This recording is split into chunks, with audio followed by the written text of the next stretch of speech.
Alrighty, folks, welcome in. Hello and happy Saturday to you. We were running just a little bit behind, but we are going. So we're back for some D&D. As always, if you want to get caught up on what has happened, in our campaign, everything ends up getting edited and put up on my YouTube channel, so you can always check out videos there. We also have a new person joining us today. You'll see. We'll all see together their introduction. So, but for now, as always as well, let me put this little message out there. I give all my attention to the group and to the DM. So if you do message or put something in chat, message, I'll probably read it, but I might not respond back to it because I want them to have my full attention. They deserve it, especially the DM that puts a lot of work into this. So I might type back to you if I have time, but for the most part, I'm focused in. It doesn't mean I'm ignoring you guys. I see the message and whatnot. Also, a lot of the audio stuff, as far as like blurb sounds and all that stuff, is turned off just because I don't want the distraction while we're playing. So, but for now, everyone sit back. I hope you're having a wonderful Saturday, and we will get this started.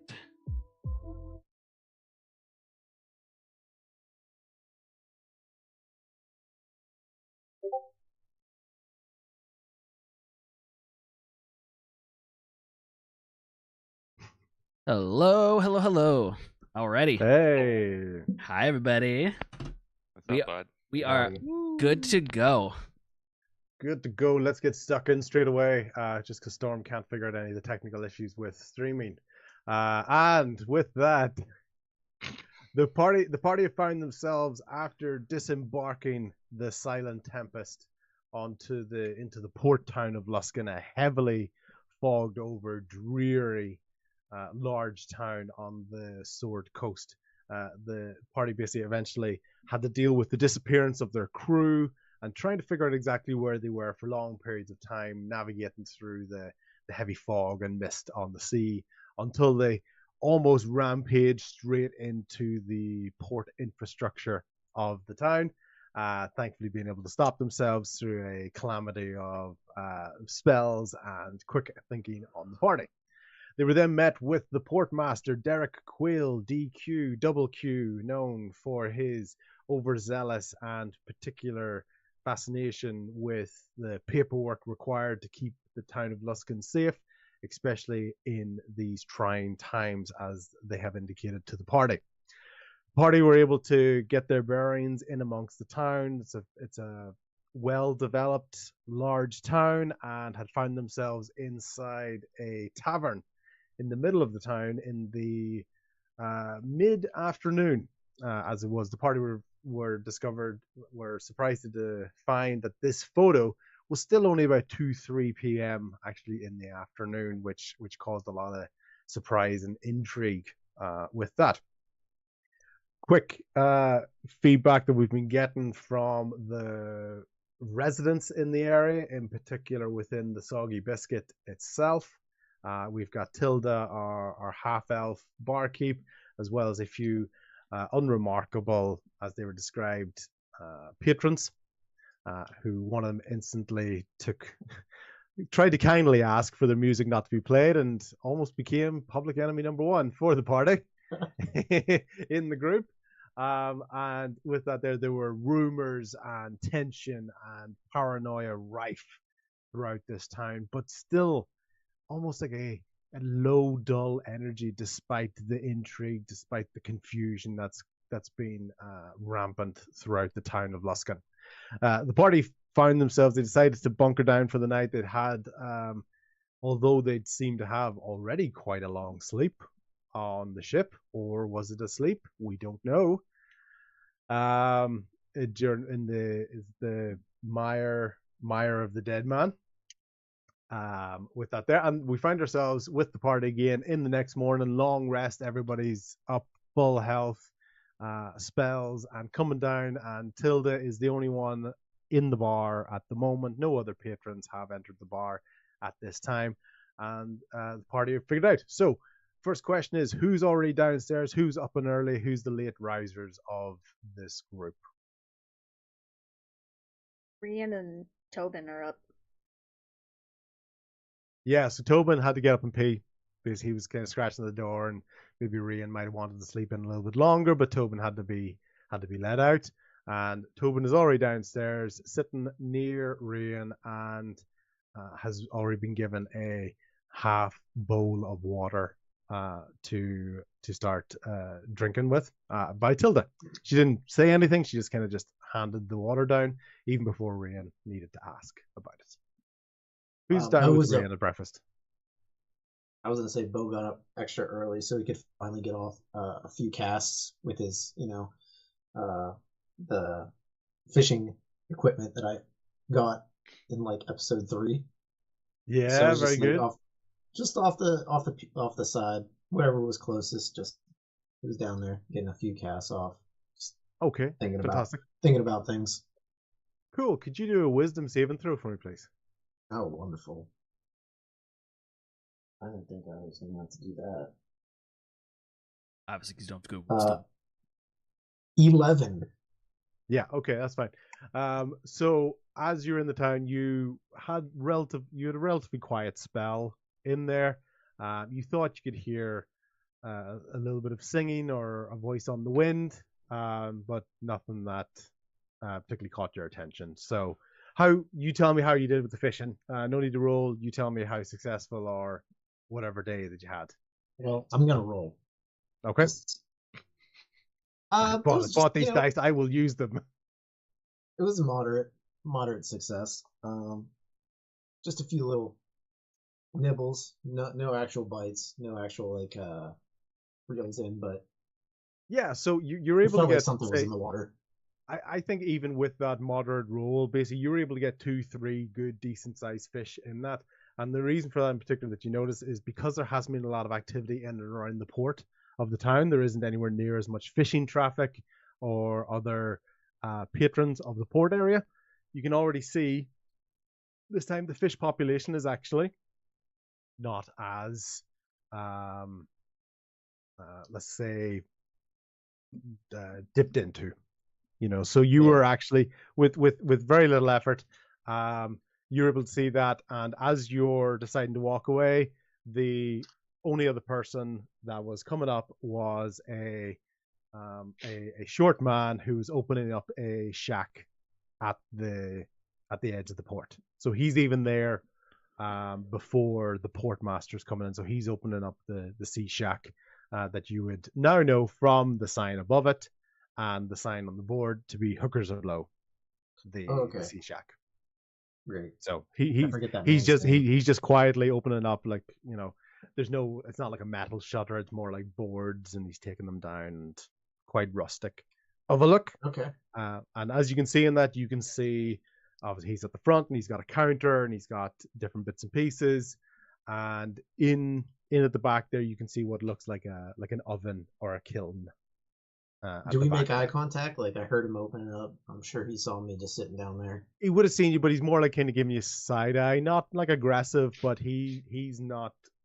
No full eye contact. That's fine. I'm not gonna. Yeah. If there was eye contact, he would be polite, but. Yeah, well, he did. He kind of looked towards you, looked down, saw that you had a couple of things in the fish, and you kind of get like a, bit of a grumble and go on, and you can see in that kiln he's starting to, get some coals going, and there's a little bit of smoke coming out, but nothing heavy yet. All right, I'm gonna take my little catch back to the as it gets a little bit later, or at least early. I'm gonna take it back inside. Yeah. Take my catch.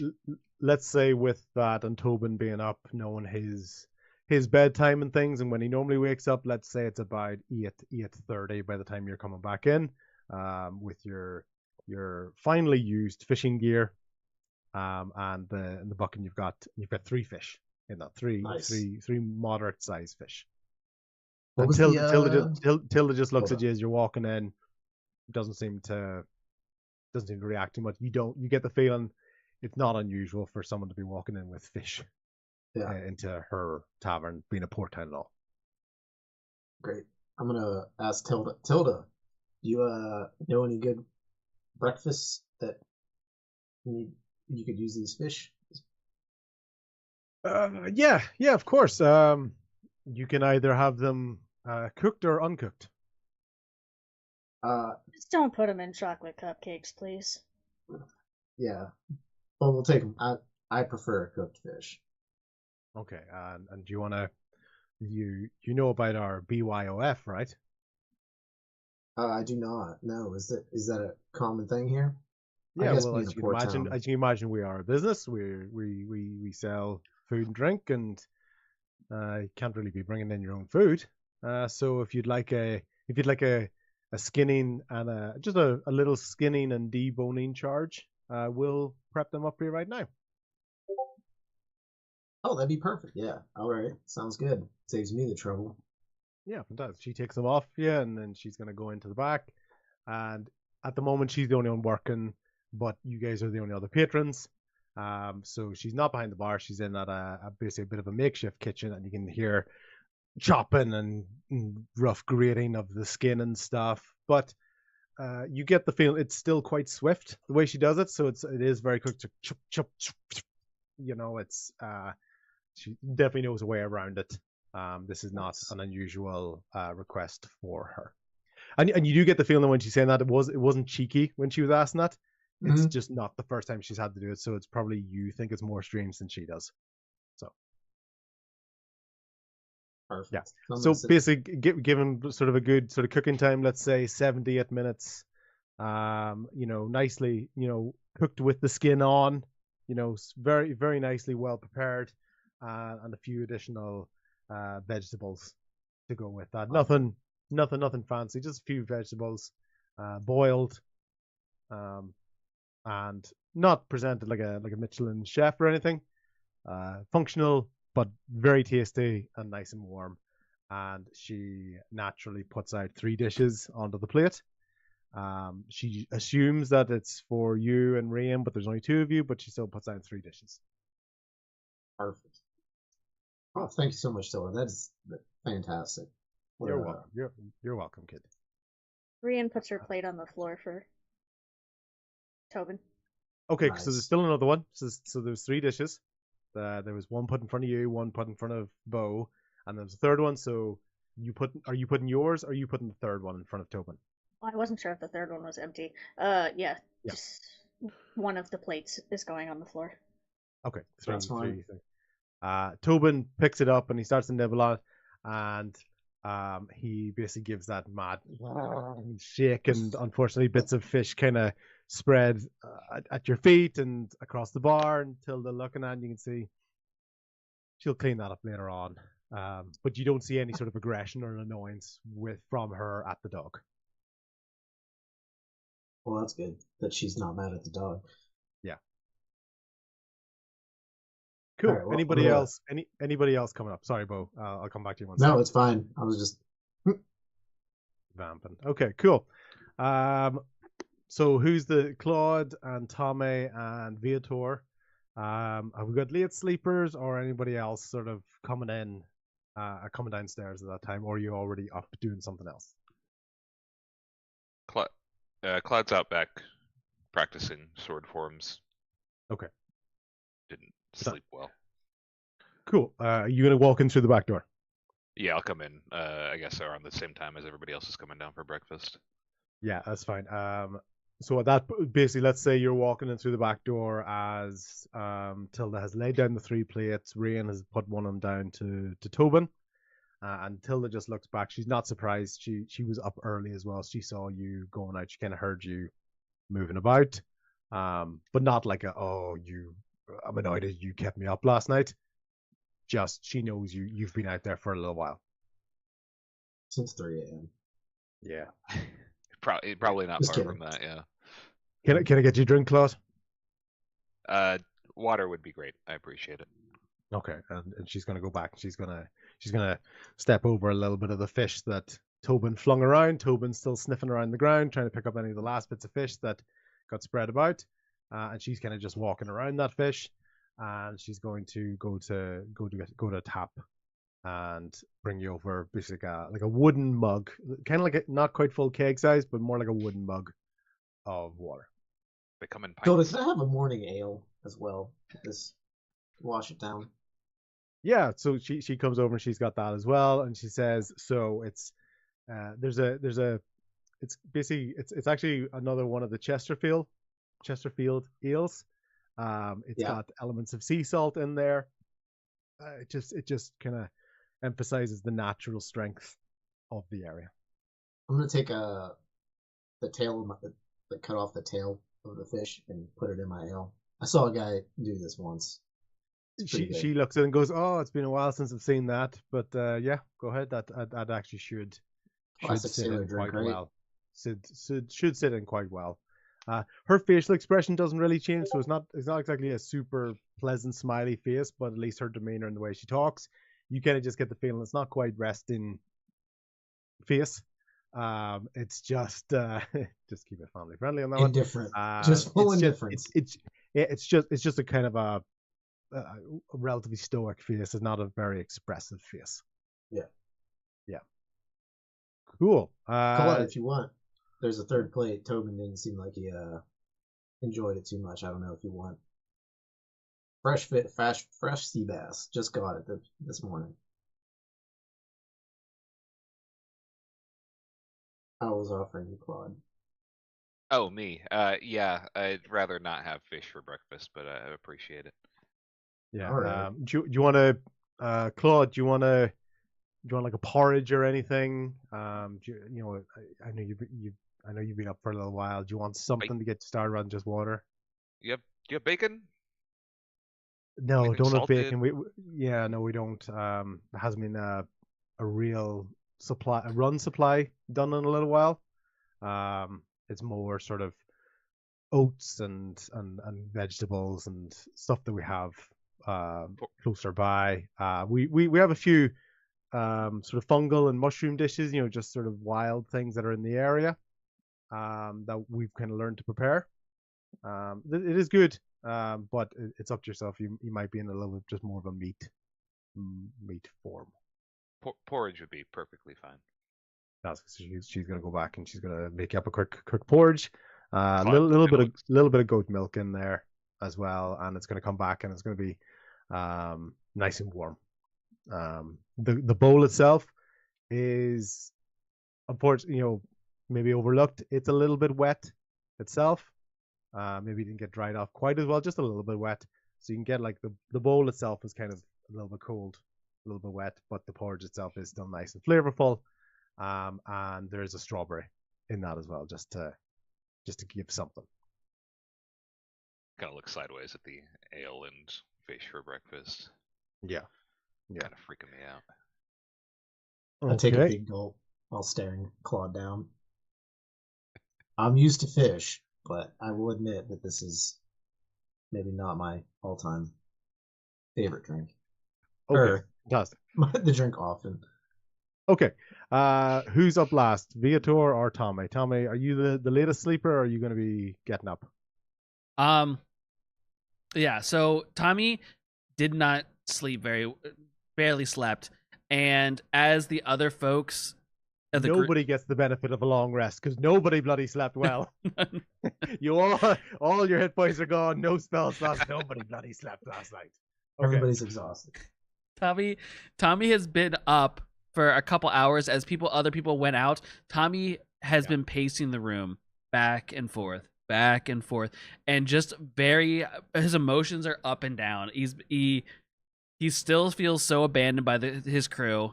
He doesn't understand where they could have gone, and he keeps thinking about. He's kind of just in movement while his brain's going back and forth. Every once in a while, he'll stop, look in the mirror, and like pep talk himself. He's like, "It's a new day. I can get another crew. I'm charming. I'm a good leader. There's definitely people in this town that would want to be on my ship for sure, but my other crew, they didn't stay very." And then he goes back into it. It's just this up and down all morning, and it also he's not thinking about it, but his hand keeps going into his coat pocket, and he keeps rubbing the heart-shaped key that he had taken off the former captain. Can I do any kind of roll to figure out if I have learned anything over the months of like us rebuilding the ship, or have I found anything that I think this key could have belonged to? I'm gonna say that Tommy has never really shown a particular knack for academic research. Okay.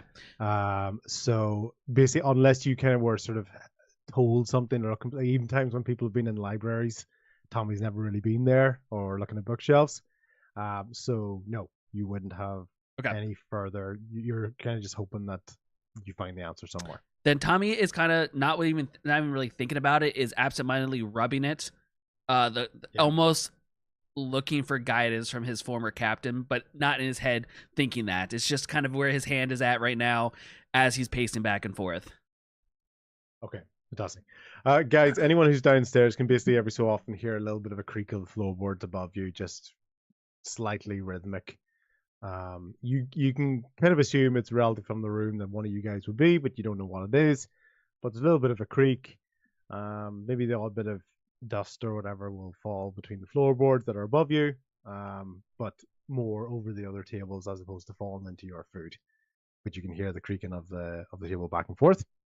Okay, and Viator. I'm gonna sleep in. Yeah, nice, nice. You're gonna wake up the most refreshed. Yeah, and basically the only sort of disturbance you heard was at some point in the night, your roommate Rusty left.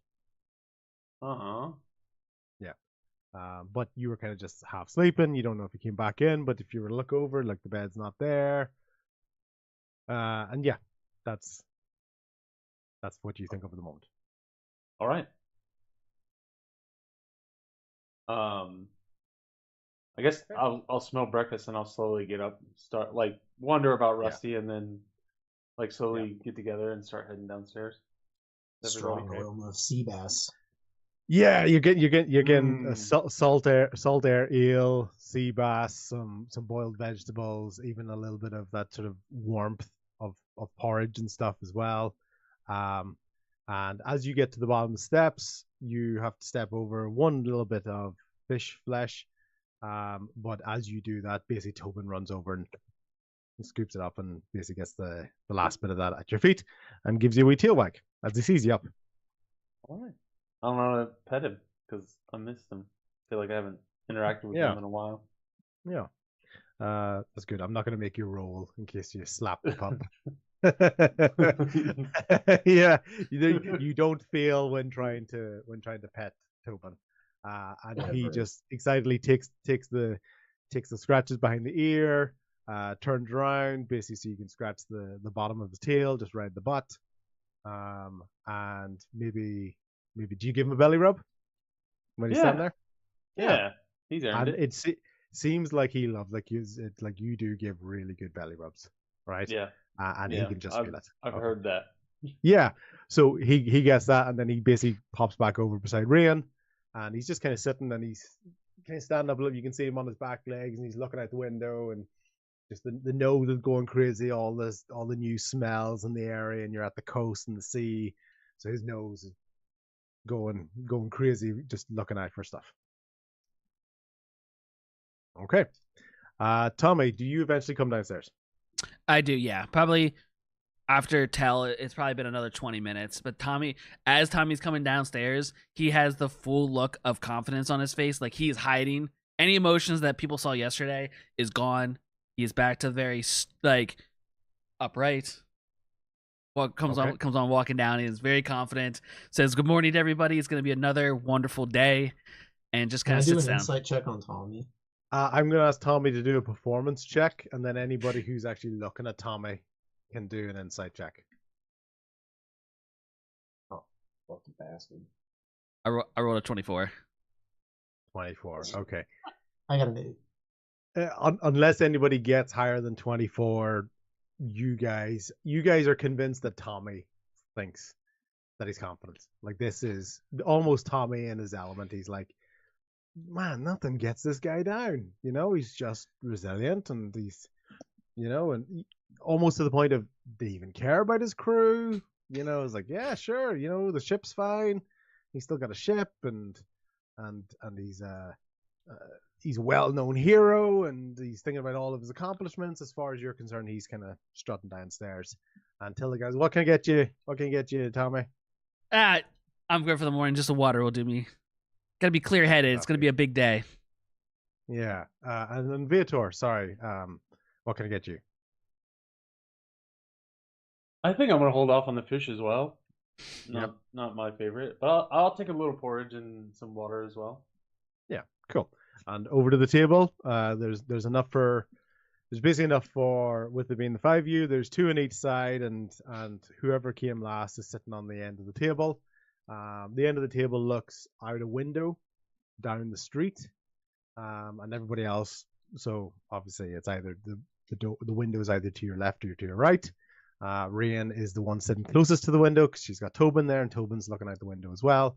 And Tilda comes over, water, porridge. The other half of the strawberry that you can see that went on to Claude's porridge is on Viator's porridge. So there's no wasted food there. And yeah, so and basically she goes, "You guys got a plan? What you want to do today? You got looking to get back out in the water, or what are you thinking?" I mean, do you know of people that could use some work around town? Yeah, well, to be Were we honest, going to investigate some things, though, Tommy? Yeah, Hey, of course. What about the Was lighthouse? it a Clay? lighthouse or something like that? Yeah, we got that lighthouse should get fixed. It's not. Luckily, I Also, was clean. very focused, and I had a great crew. But that could have been real accident out there with that lighthouse not pointing the right way. Yeah, I mean, we're not desperate for a crew yet. We're not leaving. The circus hasn't even been in. Yeah, I I just guess. it's just good to just get my get us out there and just start talking to people and see who's looking for opportunities. Tell me, inspiration dice, please. Just because you're playing that self-assuredness very well. So thank you very much. You've been able to convey that. Well, maybe. Yeah. Okay. That's a good. Yeah, it's Why don't we hit up? We could probably hit up the gear. What's it called? The shop. What was it called? Barrel and the Blade. Maybe pick up some supplies to go break into that lighthouse since it's abandoned. Maybe find some good hard-working folk there. At an abandoned Yeah. lighthouse. So yeah, until No, at the Blade and Barrel. Oh, okay, Or- gotcha. yeah. Until Pick the up, bitch coming over and she goes, yeah. If you're looking for Calric, he's not there. No one's seen him for a little while. And then if you want to get a lay on, you're looking for work. You could always talk to the mayor. Might have a bit of an idea of what's going on. And I don't think there's not a lot of traffic going on in the port at the moment, so I don't think there's a lot going on there. So yeah, it's just you're free. You've got board here. You've basically, as you can imagine, you guys have paid for the rooms, but you've got it for the week if you want it, so you can always pop back here anytime. And yeah, just be careful even if you are out in the roads, out and about. Like the fog is still, at this point, it's nearly becoming normal. Like it's been months now of this fog, and there's been reports of disturbances out on the road for anyone who's been able to come in. Even those laborers who got attacked as well. So there's plenty happening. I don't have anything, I know a lot of people come in. I'm not even a big one for rumors, but sure, there's always the weekly digest, with rumors galore and that. So there's a lot going on. I don't have anything to give you at the moment, but if you want to get a little bit more insight onto anything, ask away. I'll answer how I can. But I'm not much of a gossip. I'm definitely not like Mistress Valou. She's definitely the queen for that. So there's plenty to do, and you're free to come and go as much as you like. You said Kelric, the owner of Blade and Barrel? He's been missing? No, he's the lighthouse keeper. Kelric Hollow. Oh, Yeah, I got him he's confused. a lighthouse keeper. Rogar actually is the owner of the Barrel and Blade. Rogar. Rogar. All right, Mhm. good to know. Yeah. Hey, Claude, did you were out back, right? You were outside. Yeah, I was doing a little training this morning. Did you hear any it was like almost singing or whispers out there? Like outside? I swear I DM, heard did I hear something this anything? morning. Nope. You were focused in. You're at the back of the building. You're away from the. You're the opposite side of the water. You were pretty clued in. You've been obviously relatively introverted and contemplative the last wee while, as well as focused on your training. So Sorry, I was pretty focused. I didn't. Nothing cut through. Did Oh, that's fine. I just thought I heard something, that's all. you hear something suspicious? You think? No, nothing out of the I mean, it just seemed a little, I don't know, someone was out there singing, I guess. I just couldn't really catch where singer. Yeah. Huh. Just thought I maybe feel like you I would have heard. noticed. Tilda kind of leans over, and goes, "It wasn't. Was it like a male voice or a female voice?" I couldn't really catch too much what it was. I didn't really hear it very well. Well, if it was Porter, you'd know. Put it that way. But no, it's just be wary. There's always superstitions about what's out on the water, and we get a little bit of loneliness, a little bit of sea madness, and all of a sudden people are seeing things, and so just I think you're lucky just kind of stay in your group. But unfortunately, I've seen too many times of men kind of caught out in their own and seeing things that they want to see. Put it that way. I see. All right. The tricks of the ocean. See, that's why I stick to the lakes and the rivers. Trick of the mind, and then you put the emptiness and the vastness of the ocean out there, along with that fog. It's seems to be playing tricks. The ocean is both beautiful and scary. Yes, it is. Yes, it is, Tommy. Can I get you guys anything else while I'm here, or you want to just leave you to your day? I think we're fine right now. Yeah. Well, I'm just gonna be at the back. I'm just gonna be prepping some vegetables for the lunch rush earlier on, and see if any supplies come in today. Otherwise, there'll be another creative broth of some sort for lunch. Is there anything we can try to get for you while we're out? Well, fish is always appreciated, and if that's the case, as I said, you've got the board, and fish is always popular in this area, so anything like that will gladly go towards your board. But don't be worrying too much. Don't be letting it get in the way of your business unless you have the time. Of course not. All right, sounds good. Yeah. Well, and sorry for the disturbance this evening. There was Daryl. He just had a bit of a loss recently. He's the one that said about not wanting to hear music at the moment. So hopefully doesn't dissuade. He didn't mean anything by it. Just yes, he's been like most people around here. They've been having tough times just with the. I think the Jinx was involved with his partner. She's been in a bit of a stupor for a while. It's not a coma or anything. Just it's almost like an extreme tiredness. So I mean that explains it. I mean, even it just seems very odd that even in somber times, you don't want to hear any music. Yeah. So hopefully he didn't offend. I don't think he intended to offend. But so just I will be if he is I'm not barring him from the place. He didn't cause any trouble. He didn't escalate anything. He just left yesterday. So if you do see him in the bar, please just don't pick on him. I think he's been through enough recently. Well, hopefully we didn't scare him away. No, I don't think so. To be honest, unfair to him. I don't think he's got much else to go. He's not fishing anymore. He's spent most of his time at home looking after her. So, yeah. Well, I've seen worse reactions to that type of dispute though. So I have to say I'm pretty lucky that didn't escalate further. Yeah, Claude Viator. We'll try to keep those tempers at bay. Everybody's cool with me. Yeah, I'm chilling. All is No good. harm, no foul. Yeah. Rian, you get a little bit of whining from Tobin.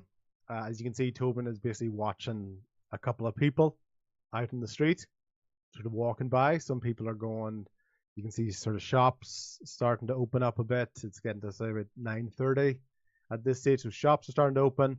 And a one thing you can notice when you look out the window is that while people are moving, there's almost a weird imbalance between the energy that you're seeing with people.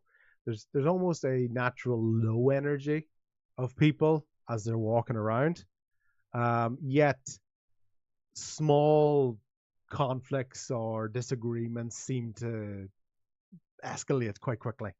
So if somebody accidentally bumps somebody, you can see quite a passionate reaction to that, even if it quickly dissipates. So you don't. It's a weird balance of low energy but on edge that doesn't seem to kind of mesh quite well. And Tobin's kind of watching a few people. If more people in other more people are moving slightly into the middle of the town than they are going towards the port town. So that seems to be the general direction of, let's call it, a commute at the moment. Yeah, I think Rian's gonna turn to the group. I think we should actually. I agree with Tommy. Let's meet some people in this town. And she starts buckling the armor onto Tobin to go out. Yeah. Keeping it to herself a little, what she's observing, because she's not quite sure if there's anything substantial there, but really, for once, agreeing with Tommy. Yeah. Okay, Rian, cool. I didn't really catch you for a social butterfly.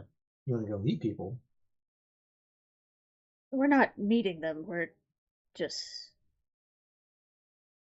getting among them, getting a feel for the vibes. Yeah. Oh, okay. Observing. Okay. Very Yeah. scientific. I never thought I'd Yeah, hear your character say vibes. That's wonderful. Yeah. Also, when you look out, anyone who's looking outside, as I said, what's kind of catching you again is it's 9:30. It's a seaside, and there's still a lot of fog, but it's not rainy, it's not wet, it's not miserable. It's just dull, and the fog or the mist itself slightly rolls, but it doesn't look unusual. It looks like a natural movement, but it is very low. It is quite thick, and it doesn't seem to be coming from any one particular direction. So it's not just rolling in off the sea. It's not just coming down from any mountains or scenery nearby. It seems to be moving all around. Okay. So I imagine everyone's kind of finishing up their breakfast at the moment. Tobin's loving his new armor. And he's doing that thing where, like when they find something, they lie on their back and they kind of, he's trying to get to kind of sit on them properly. But it seems to sit there, and you can hear the little rustle or little jitter clinging of those coins that are in there. I believe that it's still the platinum coins, I think, are still in those pockets, or at least 2 of them of the 5, I think, unless Tommy's pocket knows otherwise. It's a brand new day. Yeah. So okay. So basically, Tobin's ready to go. Tobin's he's at the door. He's kind of excited. He's kind of looking around, but he's more watching where you're going as opposed to necessarily being drawn to go anywhere in particular. Rian's just gonna start following the crowd outside. Not really aware if the group is following or not. Okay. Cool. Right, Rian, as you're going along, you are seeing a few people. You walk past Derek Quayle, the portmaster. He just gives you a bit of a nod. Alrighty. And briskly makes his way towards the port. You can see the shack near the port is still there, and you can see a little bit of hubbub. Not a huge amount of people, maybe sort of 5 to 10 moving in a general direction towards the middle of the town. If you were to look at it on the map there, they're going down this path in the middle. So you've kind of come out. They're going this way. There's very few people coming this way. Some of them are making their way in towards town, and you can start seeing shops like the blade, the barrel and the blade, and also Mistress Valu's shop, which is called something amazing that I will find out later on when you decide to investigate it. Yeah, that's the reason you don't know. So yeah, it's actually called Dulcet Drawers and Drapes, textiles and travelwear. So yeah. Am I getting a hint of any vibes? What are the vibes Like for you? any like What's the oppressive, level of the negative- vibes, Yeah. Mr. DM? What's What- our what- vibe level? Yeah. So are you I'm sure. so is this like Rian almost kind of not looking for trouble but trying to see like what's standing out to her? Yeah, because there's just something about the crowd's energy, and that they're mostly moving in the same direction that's just really bothering her, and it's grabbed her Yeah. attention to where Yeah. she's singularly focused on it. Okay. As other people kind of overtake you, so you've stepped out and other people are walking past you, you can hear little bits of conversation. You can hear things like, "Is he okay? Is he going to be okay?" Goes, "Oh no, he's very lucky to be honest. But you know, we'll see what the mayor thinks, and hopefully they'll get down to the bottom of this. But you know, I've never really been a big fan of that guy. He's a bit of a loner." And the other person goes, "The mayor? A loner?" I go, no, not him. The big guy. The big, you know. I go, oh yeah, him. And you're kind of hearing that as they walk past. It just lightly touch one on the shoulder as they're walking by. Just, excuse me, what's happening?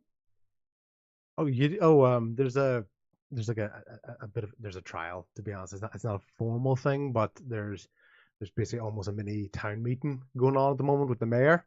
A couple of our family were attacked actually. My nephew and my brother-in-law, they were attacked out in the forest.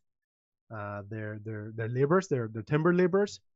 And just I don't know where they got attacked by this by just this weirdo. You see him sometimes in town. I don't know his name.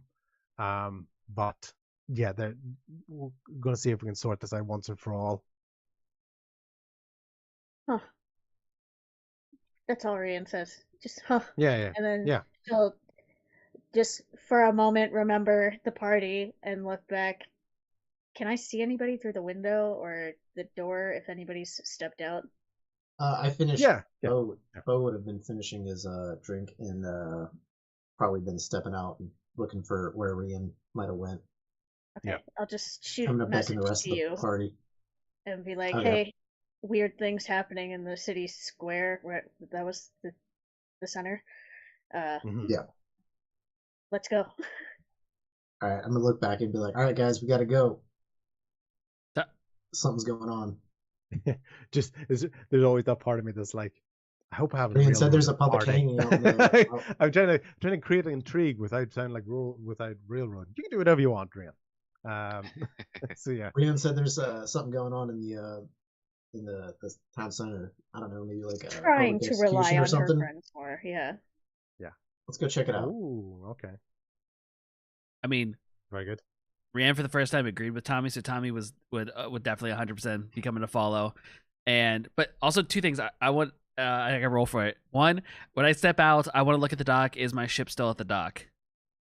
Yes, Okay. still the dock. If anything, Derek Creel is out there and he's taking lots of extra notes and he's flipping his flip chart and there's like 2-3 pages that he's already gone through and there you get the feeling there's at least 6 or 7 more pages of checks that he's going to do on that. Tommy gives a little wave, and also I want to do an observation or whatever check. Is there any signage that says Luskin at all?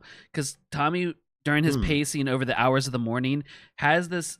It's one of those when you travel a lot, you know where you were going and you know where you're at right now, but he has this weird feeling that I haven't gone far enough. But I was told I'm in Luskin, so I want to see, is there any signage anywhere of like a Luskin sign, poster, anything at all?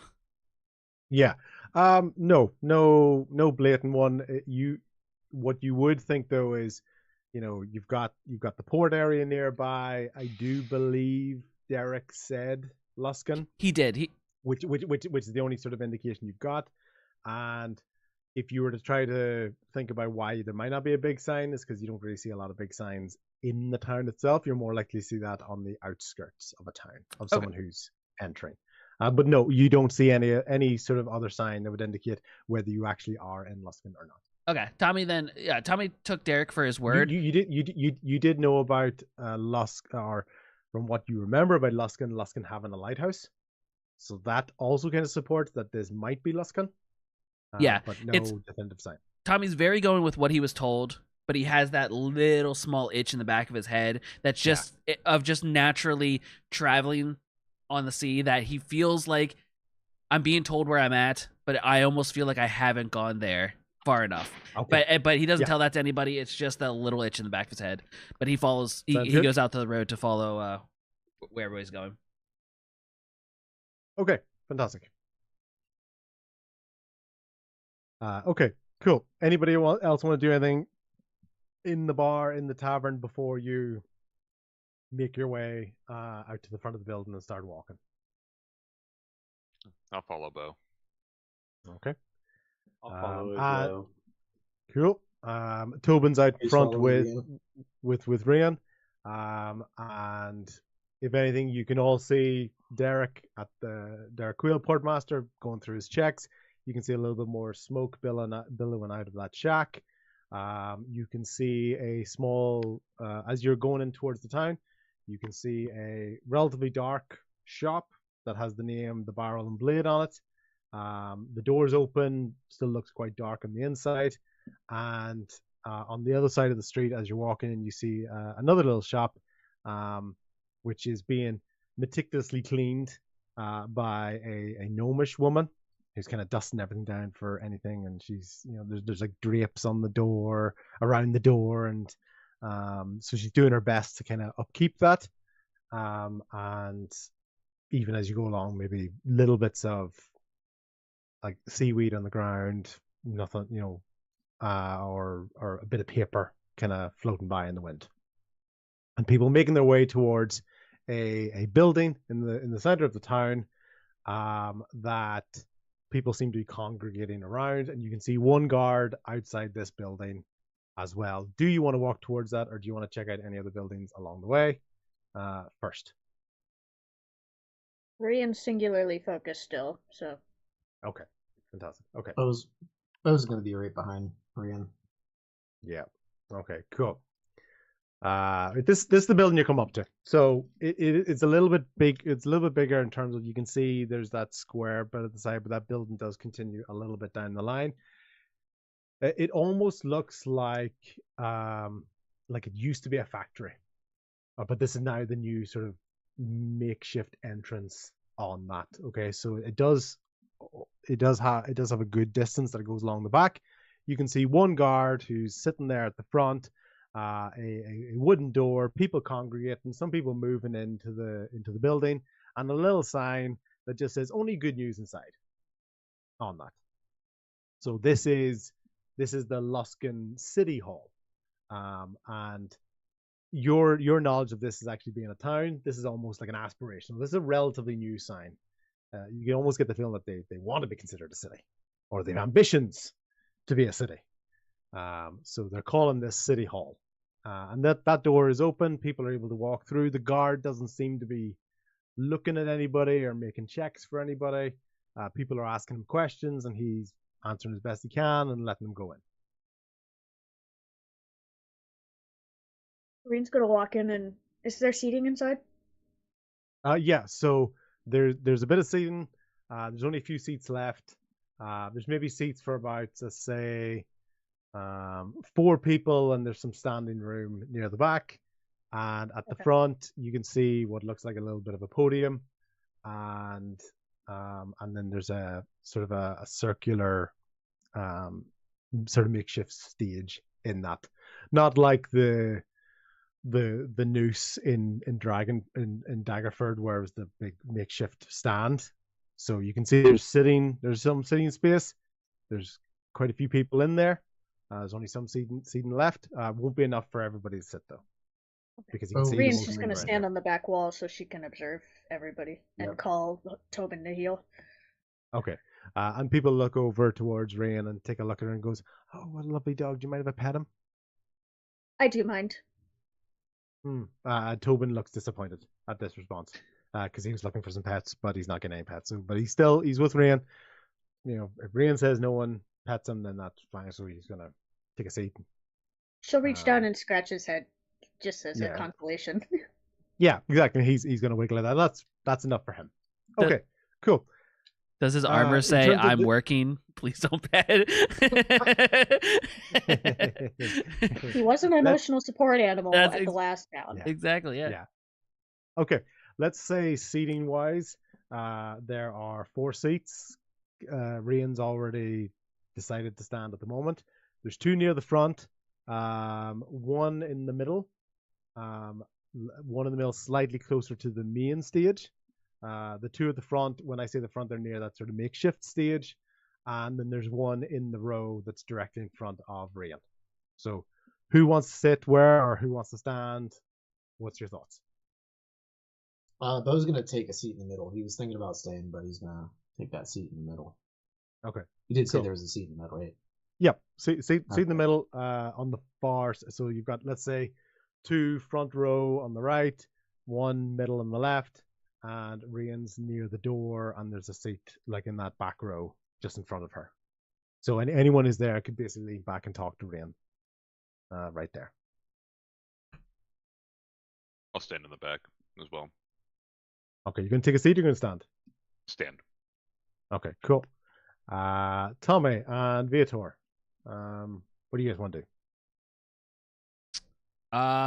Tommy's also gonna stand because he is very much people watching. He's trying to figure out crew members, so he's just kind of taking a Yeah. glance across the whole crowd, not so much paying attention to what's going on in the front. Just okay, maybe Yeah. he's pretty tall and he looks like he could probably pull the sails pretty well. And that guy, Cool. Okay. Okay.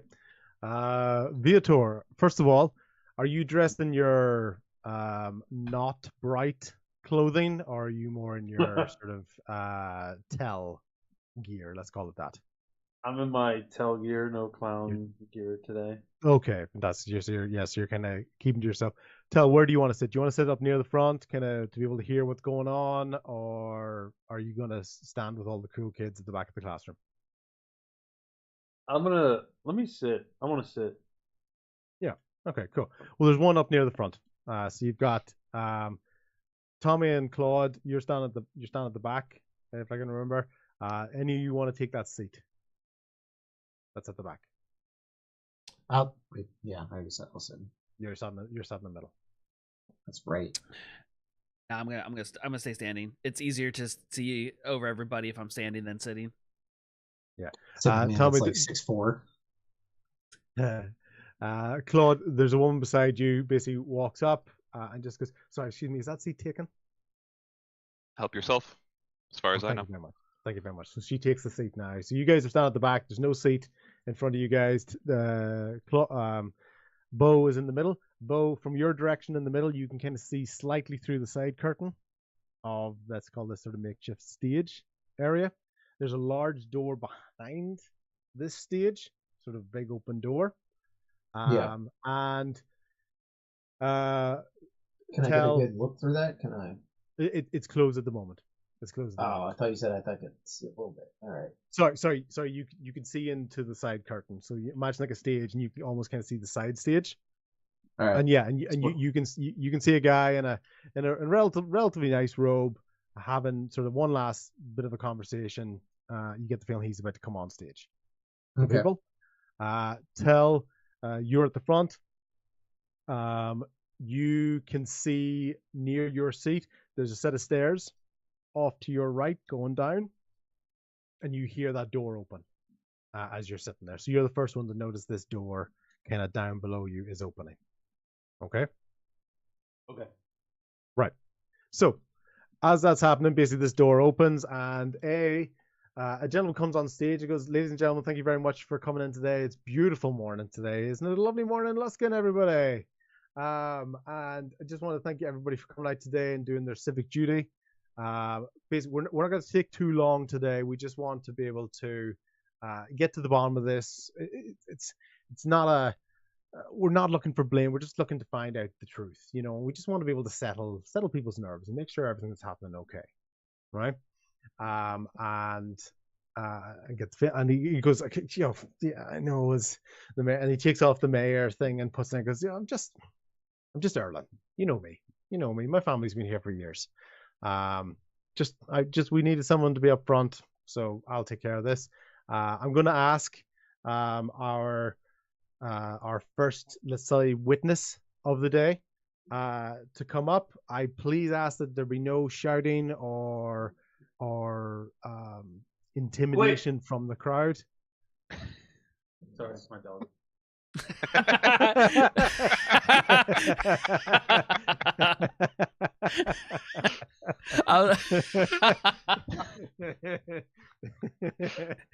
What perfect timing. No shouting. Hey! Yeah. That's canon. That's canon. That's good.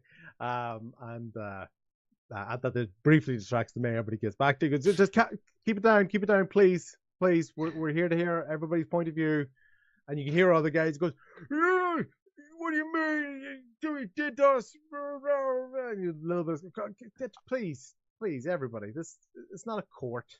It's not a court. We're just here to everything. We just want to be able to work this out. And we're gonna ask our friend. You've seen him about the town. I know he's not a resident, but we need to hear his point of view. So I'm gonna ask Tuggles to come up here with one of our guards. It's as much for his protection as anything else. Like I said, please don't be throwing anything. Food and stuff is scarce enough as it is. We don't want any food waste. So please don't be throwing anything. And then we have to clean it up. So please don't be throwing anything. At that point, as Viator had seen the door open, and coming up the stage is an individual who's going to, out of character, describe himself as he walks up the stairs. All right. So before you see this just lumbering, mountain of a half man, half orc thing, just big ripped green mountain of skin and tattoos and some bottom jaw tusks and your stereotypical half orc. We're not racist here. We don't have stereotypes. I in fact love orcs. Nice. Yeah. Just big, burly, somber, not doesn't necessarily look like he's too comfortable being in the city for any reason, but he's here. He's here because these kind guards asked him to come, and he's here to. They think I'm a criminal or something. I don't know. We'll find out. I'm here to clear my name though, whatever is going on. Yeah, and the mayor at that point goes, and I'm going to ask you to introduce yourself in a second, sir. But as you can see, there are no chains on this man. We're just here to get everybody's opinion. There's been to be honest, a pretty serious incident has happened, but you've been cooperative the whole time. So we're not here. You're not a prisoner, but we do need to know what's going on and to get your point of view on that. We heard from our other witnesses yesterday when it came to some of the outcomes of that, and so unfortunately some of the consequences of that interaction. But we're here to hear your side of things. And he's got a big smile on his face, and he as much as he's talking to the next witness here, you can see he's very much kind of making sure the crowd sees him and sees that he's got a smile on his face and quieting people down if there's any sort of hush or people trying to shout out from the back. He's kind of just putting his hand, just and we'd like to hear your side. So first of all, could you please introduce yourself, sir? Yes. Some of you may know me. I've met a few of you in passing, but for those of you who don't, my name is Tug. You're a freak. Okay, all right. There's no need for that. Calm down. Just like I said, please let everyone get to say their bits in peace, please. Sorry, please go ahead, sir. You know, come to the half-orc village, and people think you look weird, regular man. Oh, let's just calm it down. We don't want any escalations All right, here. all We've right. seen way too much of that recently. Please, sir, just stay on point. So, I mean, I was in the forest, you know, doing what I do. I'm a naturalist, you know. I'm a nature lover. My goal in life is to be there for the forest. You know, I'm here for the forest. So when I'm walking through the forest and I stumble upon a group of dudes who are just willy-nilly chopping down trees with no regard, I understand the need, right? But like, you know, there was a family of squirrels living in that tree, and you didn't even shoo them out. You just cut it down with them in there. I gotta talk to you guys, right? I mean, and then I can understand that, but I do have to correct you, sir. It's not willy-nilly. They did have a permit for that, so they were allowed to be there. Unfortunately, you know, we all love animals here. We all want to look after them. So we're not saying that. We just if you don't mind, just tell us what actually happened. Like, so you know. I mean, these guys, I've confronted them, and I thought in a reasonable way, and out of nowhere they started antagonizing me, and one thing led to another, and I don't know, it got a little bit fuzzy. You know, I don't really recall off the top of my. There was a lot going on. The adrenaline was pumping. There was a lot going. The situation was fuzzy, but I mean, at the end of the day, these guys disappeared. I don't even know. They ran off or something. I don't know what happened to them. They were there and then they were gone. So I don't know what they think that I did, but. Okay, so as you can see off to the side, basically there's a few guys that are, you know, they're in bandages, and they, you know, they've got like a bandage on their head, and one of them's got a arm in a sling, and they're going, "That's a load of shit. He attacked us for no reason. He completely, you know," and the other guy's back, and you get the feeling that this kind of little mini mob are just supporting each other with all their answers. And they go, "He attacked us from out of nowhere. It was crazy." You know, now he's trying to say he didn't attack us. On the people saying that he attacked them. Yep. Yeah.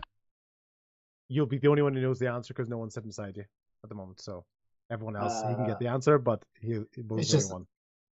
Just an 11. Well, you can see evidence of what you think is of injuries, and you can hear their voice. You don't get any sort of particular like the bandages. There's still a little bit of blood on some of them, and the wrist of one of the guys does seem pretty mangled in the sling. So you don't think this is faking, and there seems to be, from your perspective, genuine anger and from your perspective with that.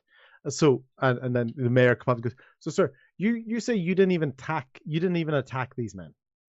No, I don't. I mean, we started, there was maybe a little bit of shoving, and then things kind of get a little bit difficult to remember. But I mean, out of nowhere, one second I'm here arguing with these guys, and then the next second, I mean, they're nowhere to be found, and I'm being ambushed.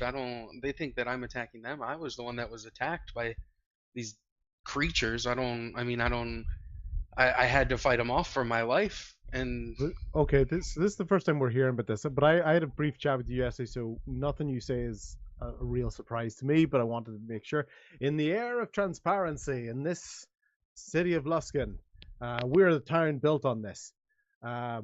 You said you were attacked by creatures. Describe these creatures. I don't know. They kind of looked like this semblance of man, but made of tree and vine. It's nothing good. And they just came at me out of nowhere. Okay. Okay. Well, I'm gonna have to consult some people about that. So basically, these 3 men attacked you. Yeah. Then how did our laborers I get don't involved? I don't know. I don't even remember how. I just remember being attacked, and then everything kind of got fuzzy. I don't remember the end of the fight even. I just kind of Yeah. woke, like I came to almost as if I was passed out, but I wasn't. It was very odd. And Okay. next Okay. thing I know, the guards are here asking to take me in. Yeah. So I don't. That is a load of shit. And these guys are pretty good. There were no other monsters. This guy just attacked us out of nowhere. Calm down, please, everybody, calm down, calm down. We're getting into hearsay and you said and he said, all this sort of stuff. I'm going to, Mr. Tuggles. I want to believe you.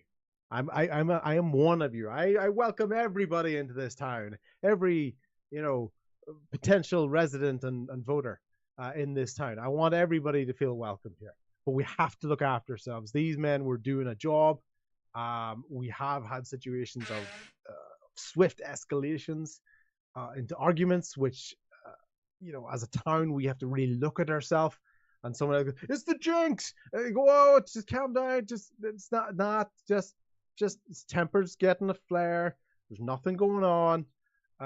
You were that's not what I said. That's not what I heard. What about the man?" And the rumble, lots of people going on. Everybody, calm down. Calm down. Right. We're gonna put a cease to today's proceedings. But before we get into that, we do have to discuss them. And basically, you see the mayor get distracted briefly 1 second. And he goes, "Excuse me 1 second," and he goes over to the edge of the stage at the front, and there's a figure, in a hood, quite a large figure in a hood. You can't see anything, and the mayor leans over and goes, "Okay, oh, you have heard of these things? Are there many of them? Oh, right, okay, well, okay."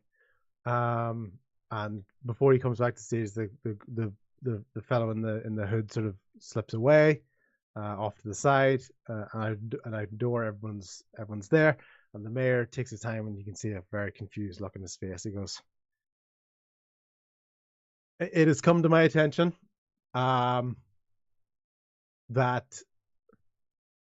although we don't have another witness, this is very troubling. Mr. Tuggles, unfortunately, our workers have been injured. There will be a debt to society for yourself, but we're not dealing with an imprisonment here. We want you to be able to take your skills and put them towards the good of our society and the growth of our town. So we're going to let you away." And that caused a mad, "What about my arm? What about my nose? I can't freak attack me." And he goes, "But that's the end of everyone's proceedings." And you can see he's trying to control the crowd. And everybody, just remember, warm bread, warm hearts. This is your mayor speaking. Thank you, everybody. And basically kind of skulls off to the side, and the guard walks with Tuggles towards the side. Viator, they're walking in front of you. I know you screamed "wait" at the dog, so Tobin sat exactly where he needed to go, and he stayed there with Rian, and he's walking past in front of you.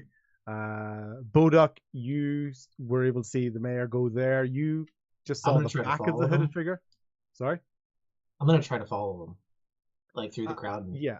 As you get through, so basically there's a lot of, it's not a massive, like it's not like a mini riot, but there's a lot of whispering and hustle and bustle and people really confused.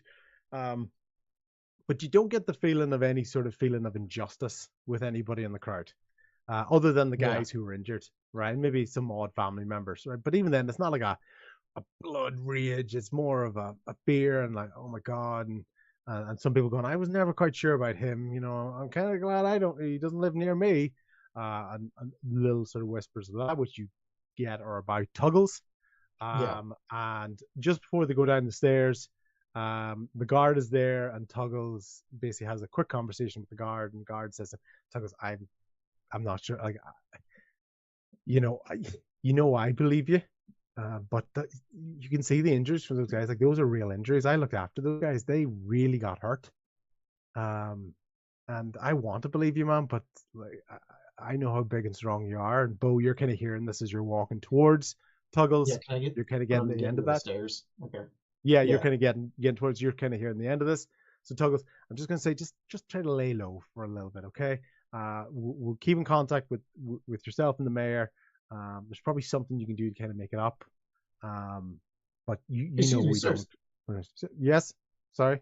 Was this a trial today? Is this individual? Where is this individual's representation? It seems like they're being grilled, and it doesn't seem like he has he's any not under representation. He's not under arrest. He came here on his own free will. Isn't that right, Tuggles?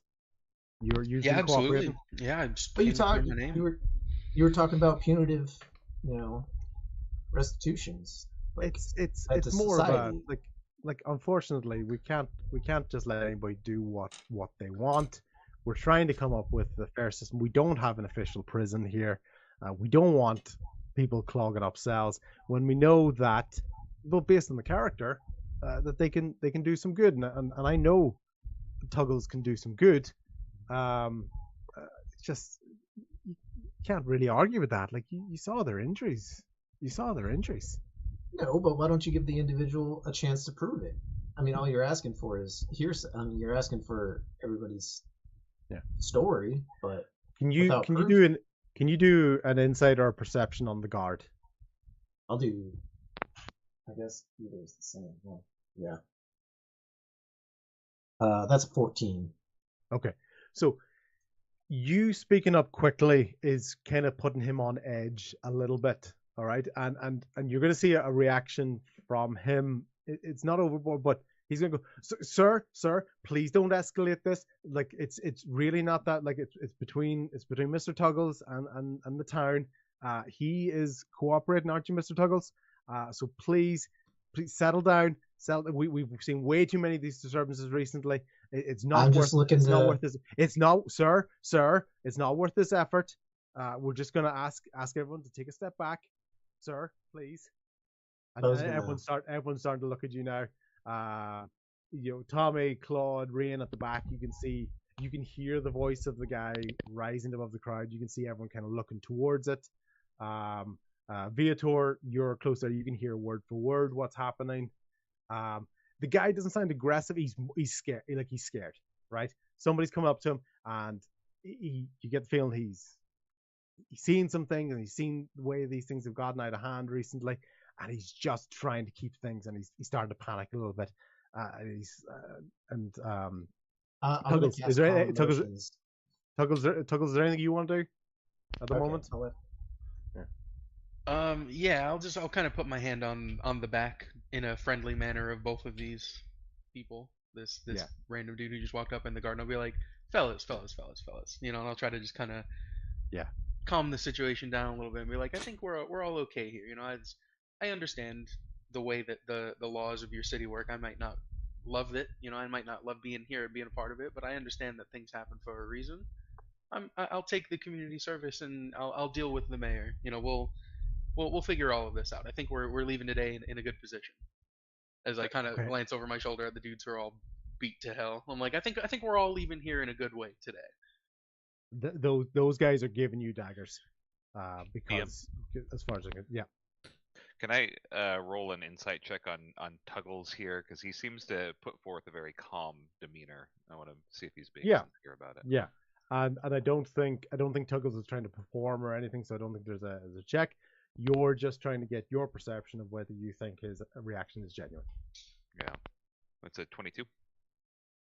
As far as you're concerned, Tuggles is using a combination of his physical, of his physicality, and his lack of fear in this situation to really help calm things down.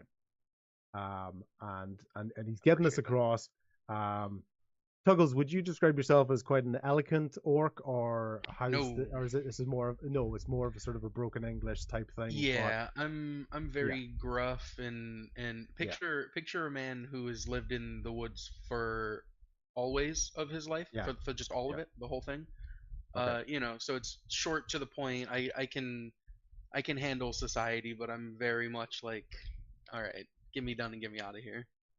Yeah, so Claude, you can tell from it's a man of few words, but there doesn't seem to be any sort of aggression in what he's saying.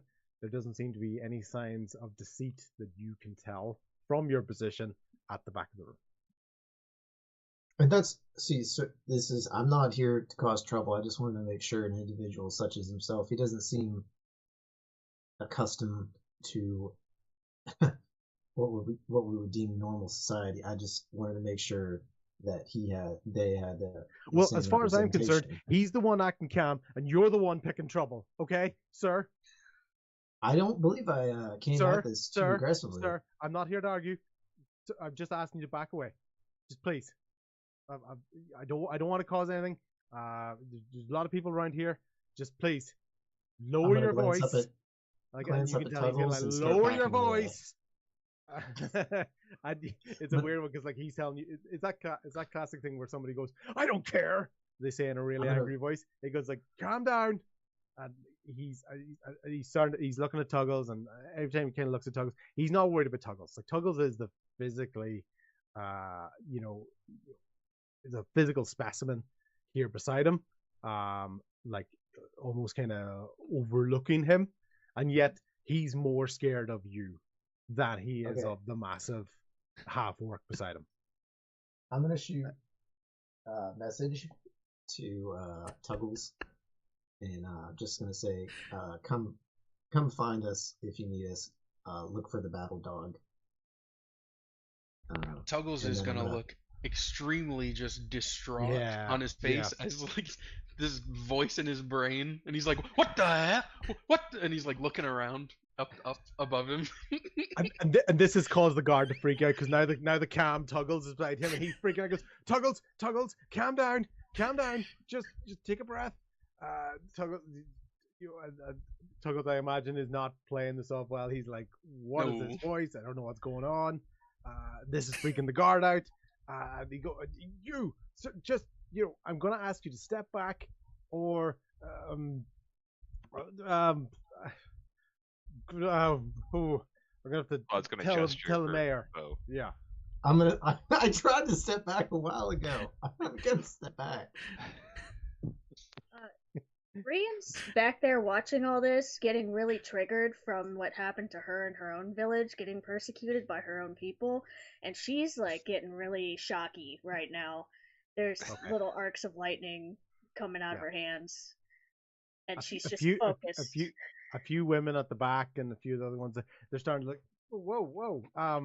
They're starting to see this line. They're starting to get a little bit scared. If I'm totally honest, they're starting to back away. So this little kind of circle opening of people is stepping away from Rian at the moment. Tommy, Claude, Tobin, all there. Do you guys want to do anything to help Rian? Just kind of usher her away. Okay. Be like, come on, it's not worth the trouble. It's not worth the trouble. There's nothing wrong here. We'll figure it out. Okay. Rian, inspiration dice. Just keep that for yourself, please. So I'm trying to exit as well. And now that Bo's stepped back, like the guard is like full on looking at Tuggles because he's known this whole time that the Tuggles wanted to not be here. Tuggles would not be here because this guard is not able to do anything to do this. Tuggles, what sort of height are you approximately? Like 7.5-ish, between 7.5 feet, somewhere in that ballpark. You're absolutely massive, right? This guy is like 5'5", okay? Lots of gear, like good 2 feet above you, and yet for the longest while he was more concerned with what Bo's reaction could lead to than he was you. And then you getting startled him, and he's like, "It's just, Tuggles, just please go, right? We'll be in contact. we'll send somebody out for you. You don't have to stay, just stay in and around the town, please. You don't have to stay in town, just around town where we can find you. Preferably not near the current lumber site, okay? Please. Yeah, yes, of course, of course. I say as I'm like smacking like balled up fist, kind of Yeah. lightly hitting myself on the side of the head to like figure out what the hell that just was in there. Yeah, okay, cool. Tommy, can you do a perception check for me, please? 16. Okay. While Claude, the reason I asked you, because Claude is looking after Rain and sort of escorting her out. Tommy, those injured individuals talking amongst themselves have kind of grumbling amongst themselves. A few members of their family, they've left out through a side entrance on their side. Okay, Tommy. You've noticed they've left, and everyone else is starting to kind of peter out a little bit. Tommy has been leaned back against the wall with his arms crossed. He's enjoying the somewhat chaos unfolding. But from the very moment that Tuggles walked out, Tommy right away was like, I gotta get him on my crew. That dude's fucking huge. He's perfect. But so Tommy is just kind of sat back because there's been moments where a pirate has been the center of attention in not great ways. So it's for him to not be the one that's getting the ridicule or getting judged. He kind of sits back and is just taking it all in and seeing how Tuggles reacts to everything. But Tommy's very set on I need to get that guy on my crew. Yeah. Okay. As you're looking around as well, there's a combination where you do see some people, even though it's the morning time, some people are letting out some really big yawns as they go along, and other people are definitely sort of kind of agitated and kind of grumbling amongst themselves. Sort of there seems to be no sort of middle ground of this type of energy at the moment.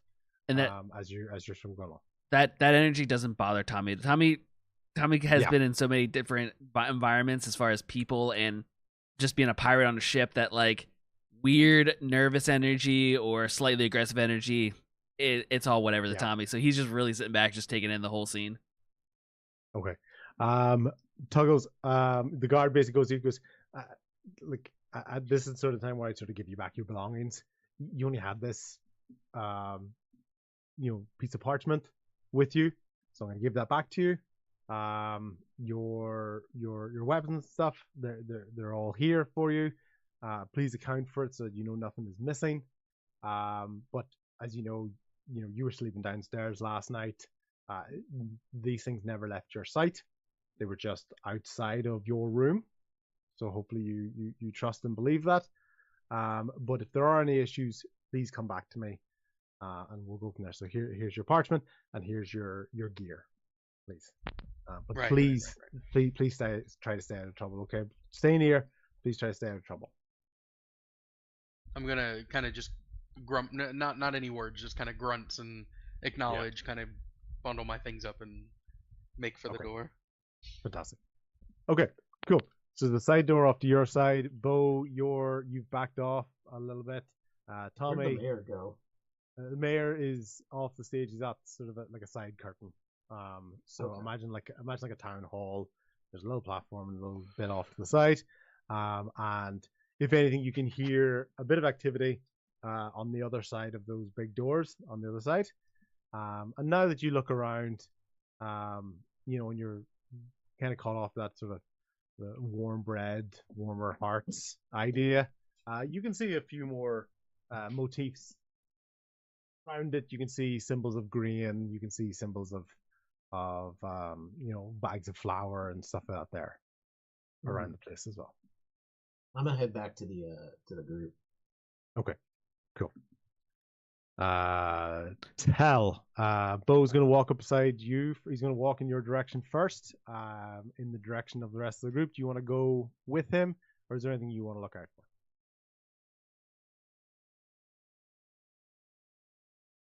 I'll go with Bo. Sorry, my dog cut his foot, so that's what I've been dealing with. Oh, it's not bad, but he's bleeding, so I had to step away for just a second. But I'll go with Bo. Of course. Okay, cool. That's fine. I'll leave it in case you're dealing with that there. I'll not necessarily ask you for stuff to put you on the spot in case you have to deal with that. But if there's anything you want to contribute or say, just pop in and say it, okay? Okay. That way, then Sounds you're good. not worried about me catching you off guard with questions. Yep. Okay, cool. But please jump in if you want anything. Right. Okay. Everyone's at the back of the group. There's this Bo and Tal as you're making your way towards the front. You're starting to notice this this crowd as well. And there's confusion, and there's, did you see the size of that? And he goes, yeah, but that's Billy's kid, like he's always been a bit of a hothead. He goes, what do you mean a hothead? Like, just look at what he did to that guy, and so on. And there's basically just chatting, gossiping, and murmuring as things go. And people are making their way at the front. At the front of the building, there's this other guard here, and he's just standing there. He's heard everything, but doesn't seem panicked or annoyed. And if anything, the only person he actually gives a second look to is Bo, because Bo, as far as he's concerned, was interrogating and instigating with his guard colleague. So if there's any sort of a potential threat to society / troublemaker amongst everybody, it's this guy with the This humble-looking man, this small, scrawny. Yes. yeah, this potential troublemaker, this rabble rouser. Just Is this? I could is this the never. mayor? Who did you say this is?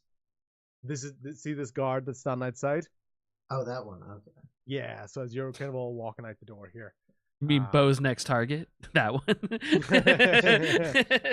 I'm walking. Yeah, we're walking out. So I'm like, what kind of ass backwards trial proceedings was this thing? Tommy tries to, as Tuggles is making the way to the door, tries to step right up beside him and like walking with him, and it's just like, wow, that was interesting way for them to handle that kind of situation, huh? Yeah, I mean, I don't get much of this at all. Yeah, weird kind of energy coming from everybody. Tommy, by the way, and Tommy put his hand out. I'll kind of look at it for a second, and then I'll look at him for a second, and then I'm gonna shake his hand, but just a little bit too strong, just a little bit. Yeah. Okay. Cool. Oh yeah, you got quite a good grip on you. Yeah. So Tommy, what you realize as well is, although Tuggles has done the slightly harder grip, it's still nowhere near as painful as being fist bumped by a forest guardian. yeah, So, yeah. So if anything, you maybe don't react in the way that Tuggles would have thought, because you actually have perspective. You've been hurt worse accidentally during introductions. So Yeah. So yeah, Tommy's very much just introduced himself, and it's just like, yeah, interesting how they kind of handle that stuff. We're kind of new in town, and I kind of give like a general wave to the rest of the group not too far away, and so we're still kind of getting our bearings around here as well. But it's not always, as a pirate, it's kind of uncomfortable at times when you become the center of attention. So, if you ever need an extra hand, an extra person, now we met. And kind of just kind of just leaves it like that. Like, if you need a friend, I'm new in town kind of situation with that kind of energy. I'm gonna give him a nod, like a warm nod, and then as I assume you kind of step back over to the group. Yeah. I'm just gonna kind of stand where I am and like look at them, but not say or do anything. Just kind of stand there and like look around. yeah. So it's not even subtle. It's just that's the thing you're thinking about, and you're just looking right at them. Yep. Yeah. And it's like when you go to a party and there's like that one kid that's just kind of standing there looking around, not like interacting with anybody. That's kind of the vibe that I'm putting off. Yeah. And Tommy does a thing where he comes back over to the group and like not quite loud enough for the group to hear. All right, everybody, just smile and wave. I think I found another person for our crew. And Tommy turns around and gives a very like wave. He's not sure if anyone else is gonna wave with him, but he gives a wave. I'm gonna look behind me as if just he's waving at somebody, but can't be me. Nice. Okay, cool. Who waved at Tuggles? Tommy? Claude. Very stoic wave. Yeah. I'm gonna say Tell did. Rian and Bo, did you? I'm still like, I'm kind of like, I don't know. I'm all sorts backwards. I'm gonna give him You're a like wrapped half-hearted. up and confused. Yeah. Okay. Cool. Yeah. Rian did not. Okay. Rian's Cool. still sparking. She's actually gonna charge up to him and start yelling at him and be like, "How could you just stand there and take that abuse? You just let them walk all over you and call you things, and you can just maybe get the sense that she's not necessarily yelling at him anymore. Yeah. Yeah. It's more of an internal thing, but at some point she slams her hands to the ground to discharge some of that electricity so she doesn't hurt anybody. Yeah. She's Okay. just so angry. Tommy quickly like walks up and like kind of puts a hand on her shoulder. Like he's like, this might get me. She might actually hurt me, but he puts a hand on her shoulder. It's like, it's okay, it's okay. You know, hey, sorry, Tuggles. We all have our own kind of situations, and it's kind of like trying to pull her slightly away. Like we don't all have to be upset, right now. And he's trying to. Tommy's panicking because he's like. It just went from a nice wave to like, oh fuck, she might hurt somebody. Yeah. Is Tobin here?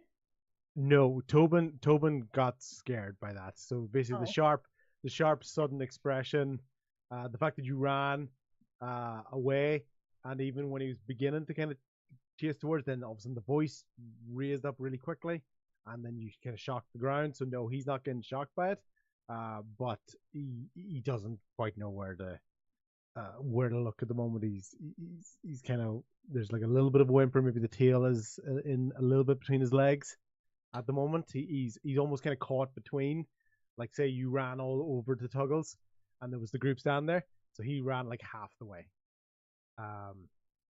Rian will and just then catch stopped. sight of him and release a little bit of the anger because she realizes just Tobin's the reason that she can come back to herself and see that she's a little out of control.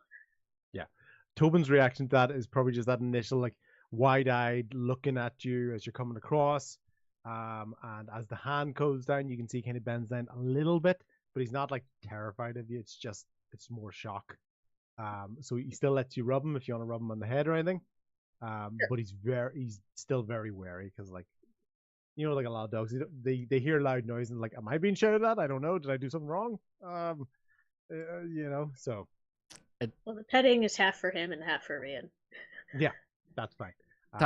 Almost that's slightly too hard of a rub, where their eyes kind of go. Yeah. Okay, cool. Tuggles, you got shouted at by I did. by this elegant Air Genasi. You could see that even when she was trying to shout at you, it was probably more like her eye contact was like at your midriff because you're so much taller than her. So it almost maybe started at the face and then became sort of looking at your midriff, but it was almost like 1,000-mile stare through that. What Tuggles' emotional intelligence is up to you in terms of how he deals with that.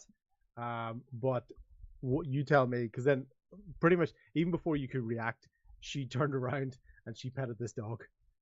And Tommy's kind of left there. Tommy's in front of this guy who came up to you and said, "Hey, do you want to be part of the crew?" And then one of his crew just came up and shouted. Yeah. About that, sorry. Like that's Rain. We've all kind of had our own life paths, right? That could, we've sailed through this life in different ways, right? And Tommy's like, it's like just like a spill of words coming out because he's just like, so anyway, sorry about that. She didn't mean no harm by it. And Tommy's also looking around, worried that the guards have noticed this as well, and he doesn't want Tommy doesn't want to deal with guards, so he's just like, you guys kind of came out a side door at the thing. Rian and them came from the back door and walked around the corner, so no guards can see you. Okay. You don't get the feeling there are a lot of guards anyway. But definitely this commotion. Not only were people looking at Tuggles anyway because he's huge and green, and was the center of attention of this civic motion. Which you can get the feeling that's almost like the way the mayor would have talked about it, as opposed to using the word trial. But not only is this huge problem, then this other stranger came up and roared at him, and I think some of them you can hear them talking, goes, I wonder if he hurt one of their family as well. Oh my God, this guy's a monster. Like he's out of control. He's out of control. I wonder, did he do something to her as well? Because that's their anchoring bias. He's there because he attacked people, even though he said that he didn't. But clearly these people have injuries. And now someone else is shouting at him. Well, we're getting Tuggles. You can hear someone from the back goes, "Yeah, get out of our town! Yeah, get out, you freak!" But not everyone's gonna get on board with that. As far as they're concerned, this is just fuel for I could be a bigot because he's a weirdo and he's strange and he shouldn't be here, not in our town. Reen's gonna go back to face him and quietly say, I apologize. It just, my past came back to me for a moment in there, and then she'll just give him an awkward pat on the shoulder. Yeah.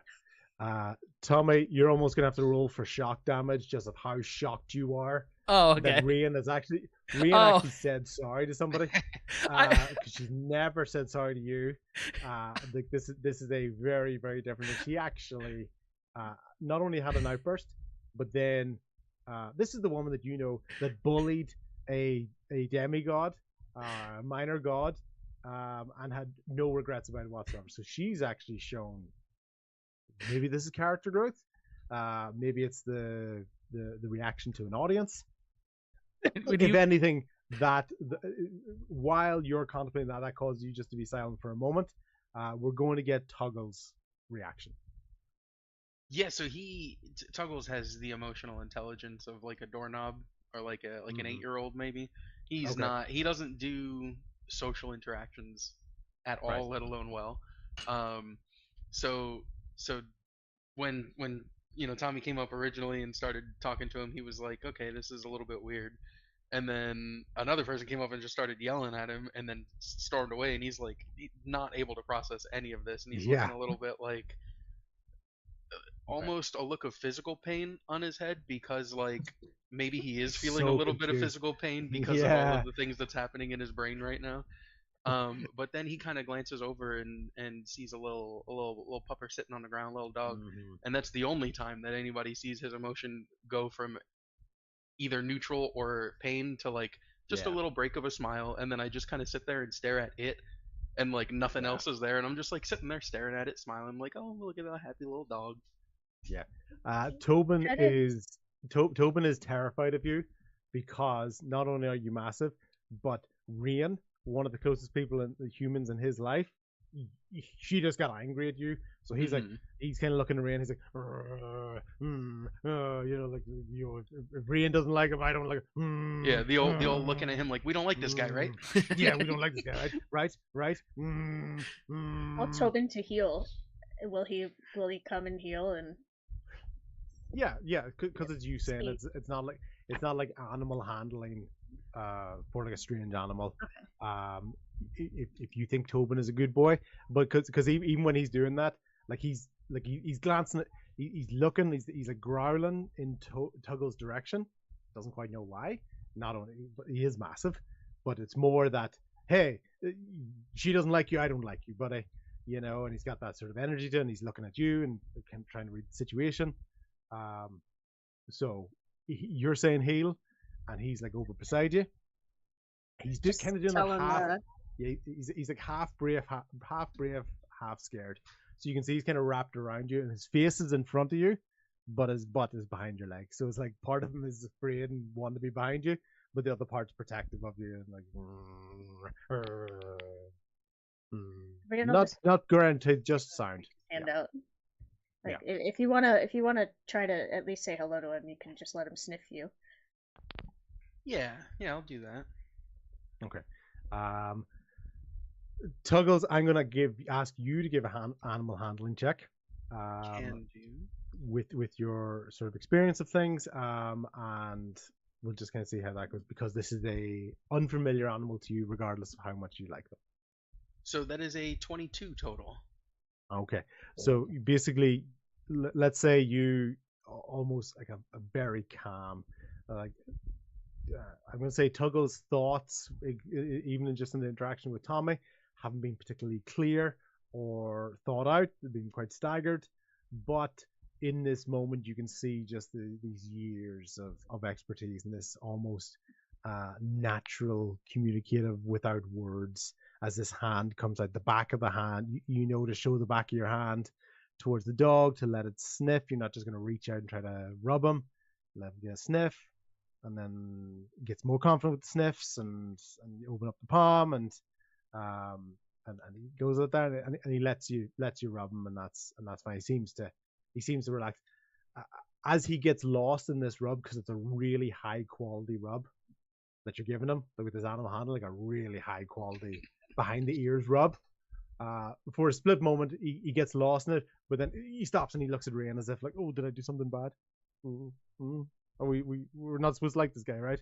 Mm-hmm. Rain gives him an assurance, like a look of assurance, because she's got a lot of respect just for how Tuggles approached. Okay.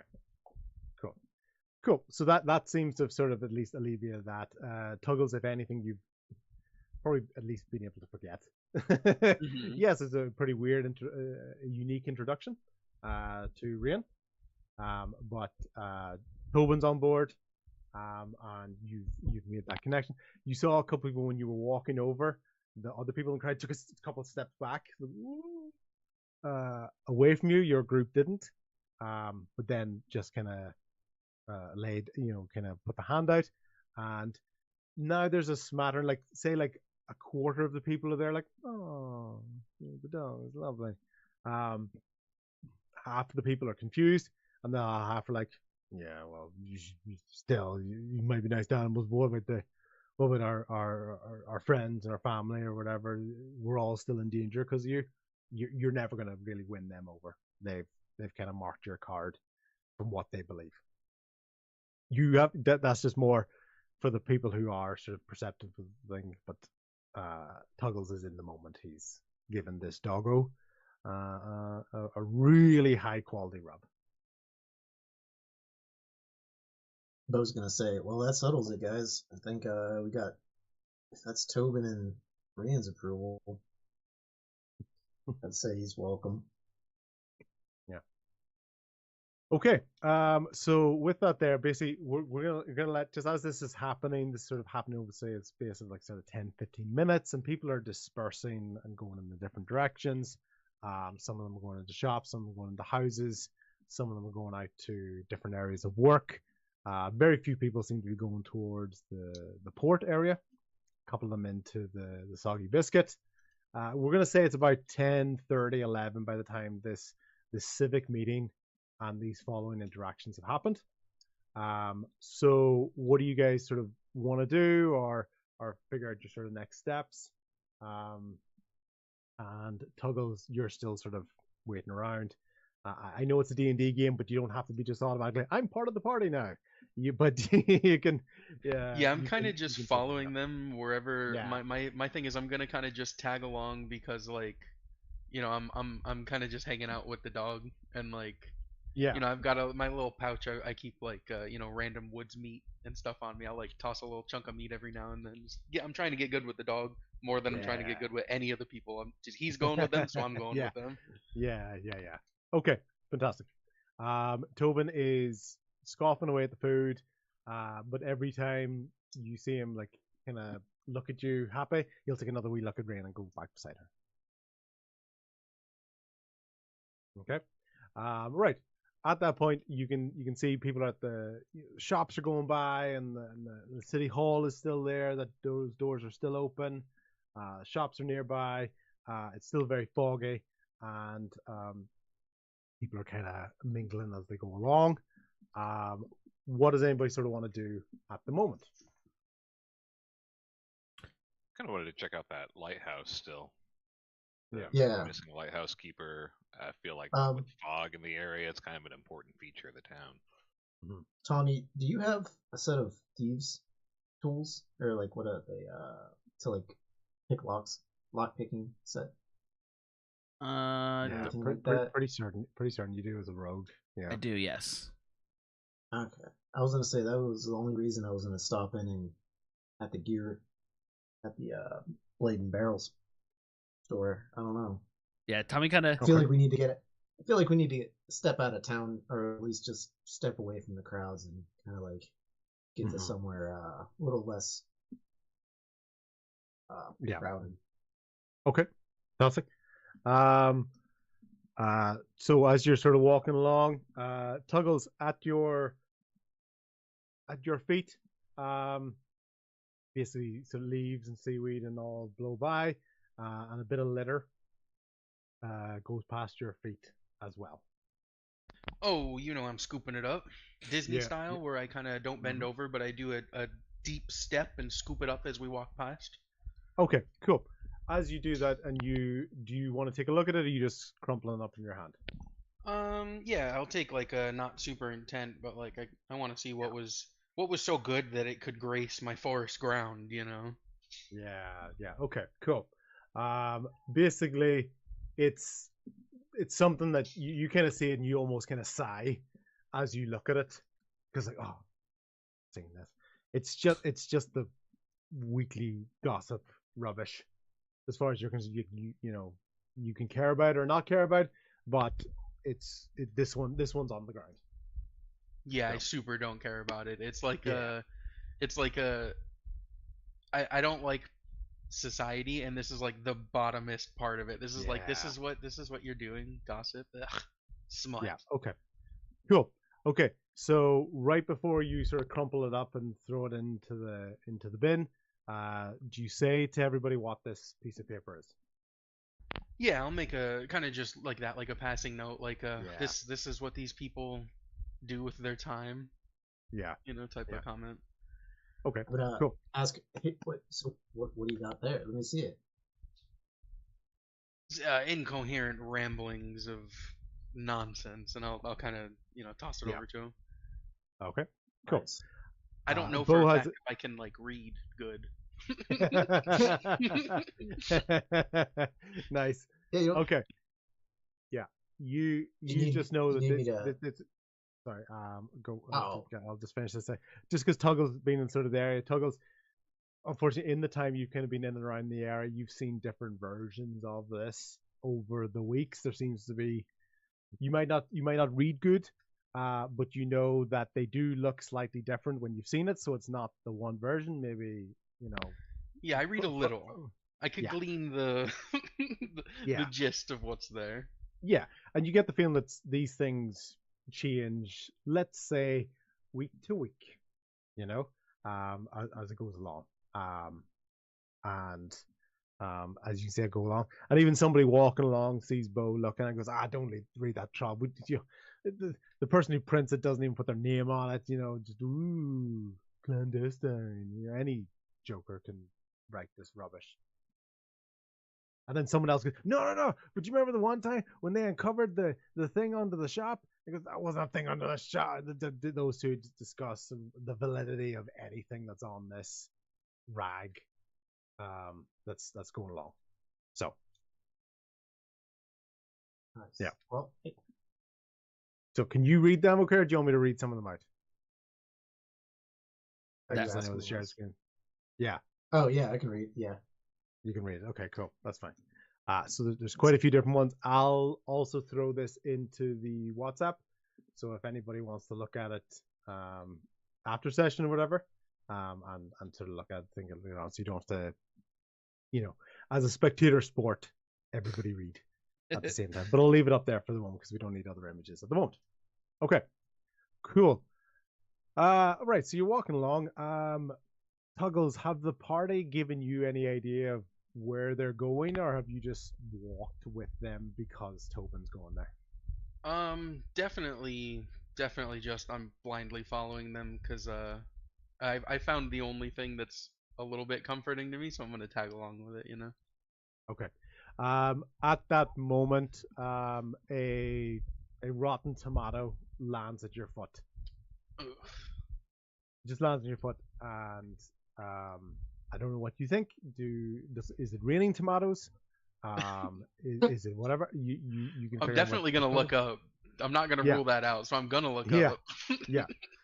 And as you look up, basically, another one comes in and misses you on the other side, and then one of them, if there was such a thing as a critical hit with a tomato, gets you right on the knee. Okay, because just Nice. your maths, so like it probably would have been almost closer to other people's like sort of mid thigh level of where your knee is. Guys, the sheer height difference with Tuggles being here is that if the sun was shining, you'd probably all be in his shadow, right? From the angle, okay? So, because I don't think anyone in this group is particularly tall. The hobbits Like, are going he's to the tallest, I Isengard. believe. The hobbits are going to Isengard. I'm just Yeah. 5'10". I'm Yeah. Yeah.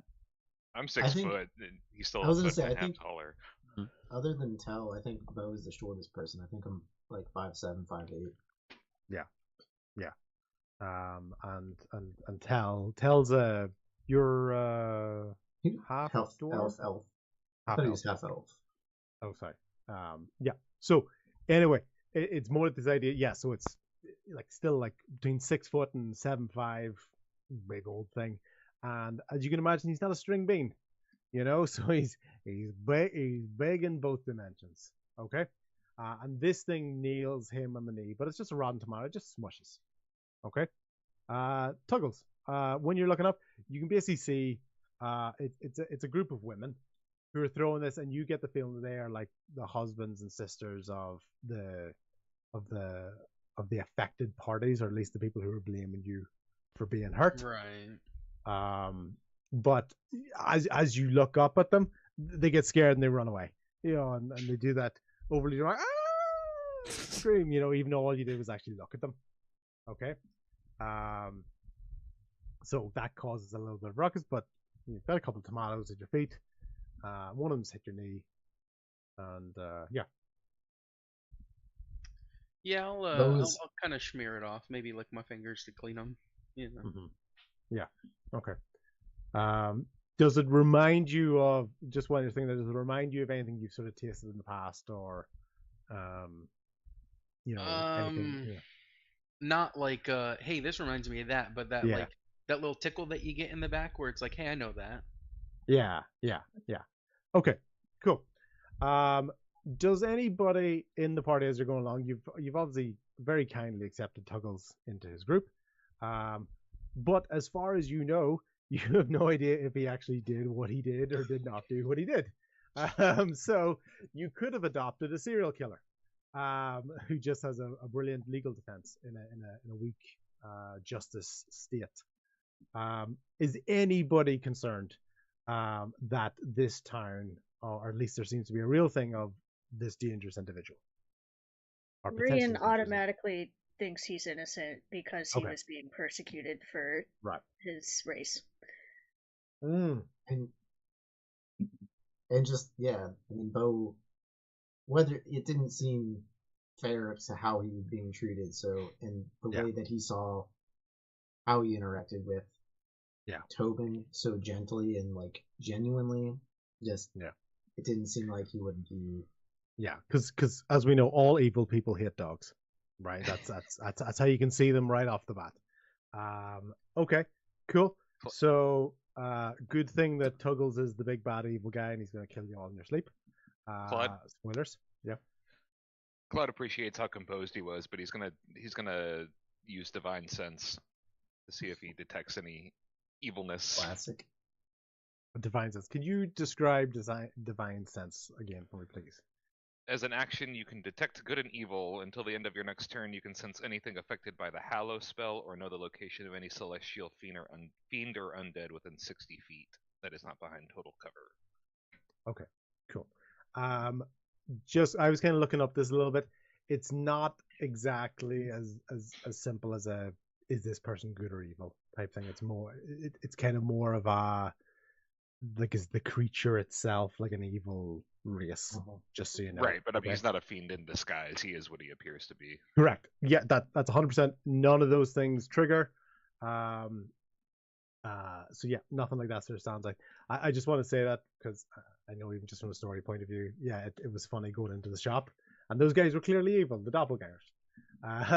But yeah, so that's okay. So just so you know, in terms of the answer that I would give, especially for a playable character, the answer it's actually question is that he's not a fiend, undead, or whatever. Right. Okay. Tommy's completely fine with him because, as you can imagine, pirate ships don't have background checks. So there's been it's not like Tommy's gonna question adding somebody to hit the ship. So okay, cool. Unless he makes a move on me, I'm fine with him. Yeah, but I figured, I mean, if we were walking away, we were gonna have some type of conversation or try to with him. Cool. That's the only reason I sort of brought that up is just as a DM is like I just wanted to be like, okay, before I sort of set up or move on to next things, I want to give you get those opportunities as you're walking along. But I believe you said you're walking in the general direction of the lighthouse. Is that correct? Yeah, that's where we were gonna kind of head. Okay, so Tuggles, you know about the lighthouse. You have a decent understanding of the area. You know it's about 500 meters from where you are. So might be an opportunity. You're either just happy enough to keep going along with this group, or if you want to try to engage in conversation. As they're walking in that way, you know there's kind of some windy paths and there's lots of sort of dunes and sort of awkward hills there. So you know the best walking path towards the lighthouse. So if anything, you sort of slightly get to the front, or at least near the front, to be able to go, oh no, actually you go down this street, or you go up here, and etc. Okay? Yeah, I'll gladly try to strike up a little bit of conversation here. I'll kind of just, in passing to the group in general, be like, so what's the deal with you guys? You like, are you guys related, or, I don't, they could look completely different, and I'm like, so you guys are like brothers and sisters, or what? Like, what's the, y'all know each other? What do you do? What's the deal? Yeah, because they don't look like you. Okay, cool. Yeah. All us humanoids look alike. Okay, so did Bo say that out loud? Yeah, he did, but with like a joking tone. But I guess he still doesn't Tuggles, get it. What are you calling a humanoid? Yeah, Tuggles, do you get the joke? No. I'm gonna laugh, but I don't get it. Okay. I'm gonna laugh because I see that he laughed, and I'm gonna be like, okay, go. I'm gonna be like, so you guys are one of those adventuring parties? Is that what's the? Oh. I've traveled a lot, and I've heard a lot about them, different cities I've been to. I've always wanted to join one. I heard. I mean, it's crazy. Just not too long ago, I was in some bar, in some tavern, and I was hearing about this magnificent, glorious battle. Oh, it sounded just amazing. I would have loved to have been there and crushed some skulls. It culminated, I mean, a man of legend now. You've all heard that this dude, this giant ship sailed across the stars and smashed into the... It was an explosion. I mean, everybody knows Terry the Magnificent's name has traveled the Sword Coast. It's all the way from Daggerford, man. They saved the whole city. Terry, eh? Terry? Tyler... Tipper. Do you remember the name of the ship? No. That he sails? This man of legend? No, not even an inkling. I don't think we've ever heard of somebody this. It was all the focus was all magnificent. just on Trevor. We came from Daggerford. You must have known him then. Oh, the pirate of legends. You must have heard about this guy. Maybe we can ask Tommy about this. This sounds like something he'd know. Someone walking past goes, briefly gets caught up in the moment. Just go, oh, yeah, that guy. Oh no, but I think it was Todd. And like the story comes from him, and seemingly he did it all on his own, or at least that's what I heard. I heard he's like the only man that could have a crew with no other people on it. It's just crazy. And he just sort of walks past. Goes, yeah, Todd. It was definitely Todd. Yeah. Tommy, Well, do I you was- know of a one-man pirate crew? Sounds amazing. Sounds like someone that From really can handle Daggerford? themselves. Yeah. Sailed the ship through the stars and crashed into the monster. Yeah.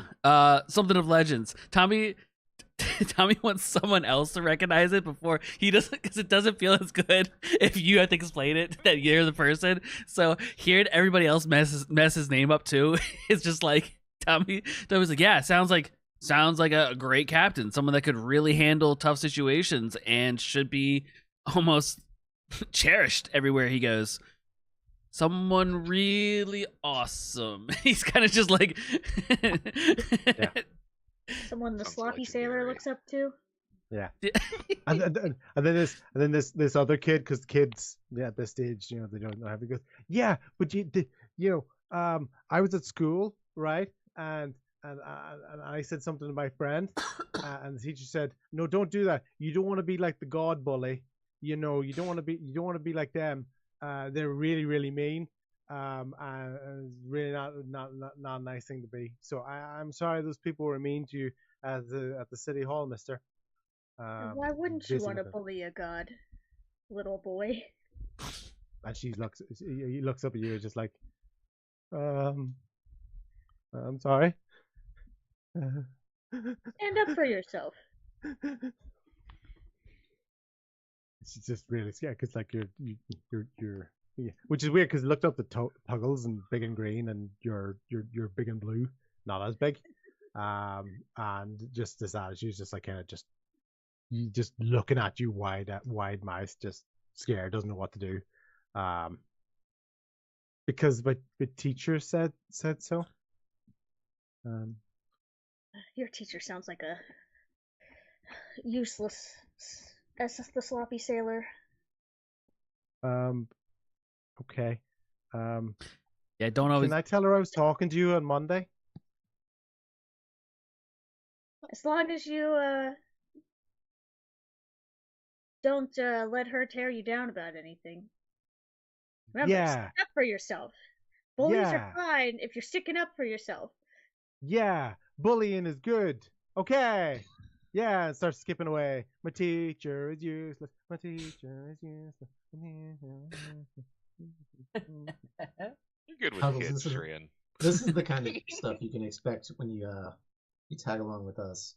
There's a lot of miscommunications that get passed on. Communication, that's going to be real life for this kid. Sounds like he's gonna make it far.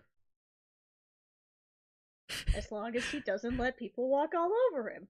50, So Tuggles, what's your deal? I see you picking up all that garbage. What are you gonna do with all that stuff?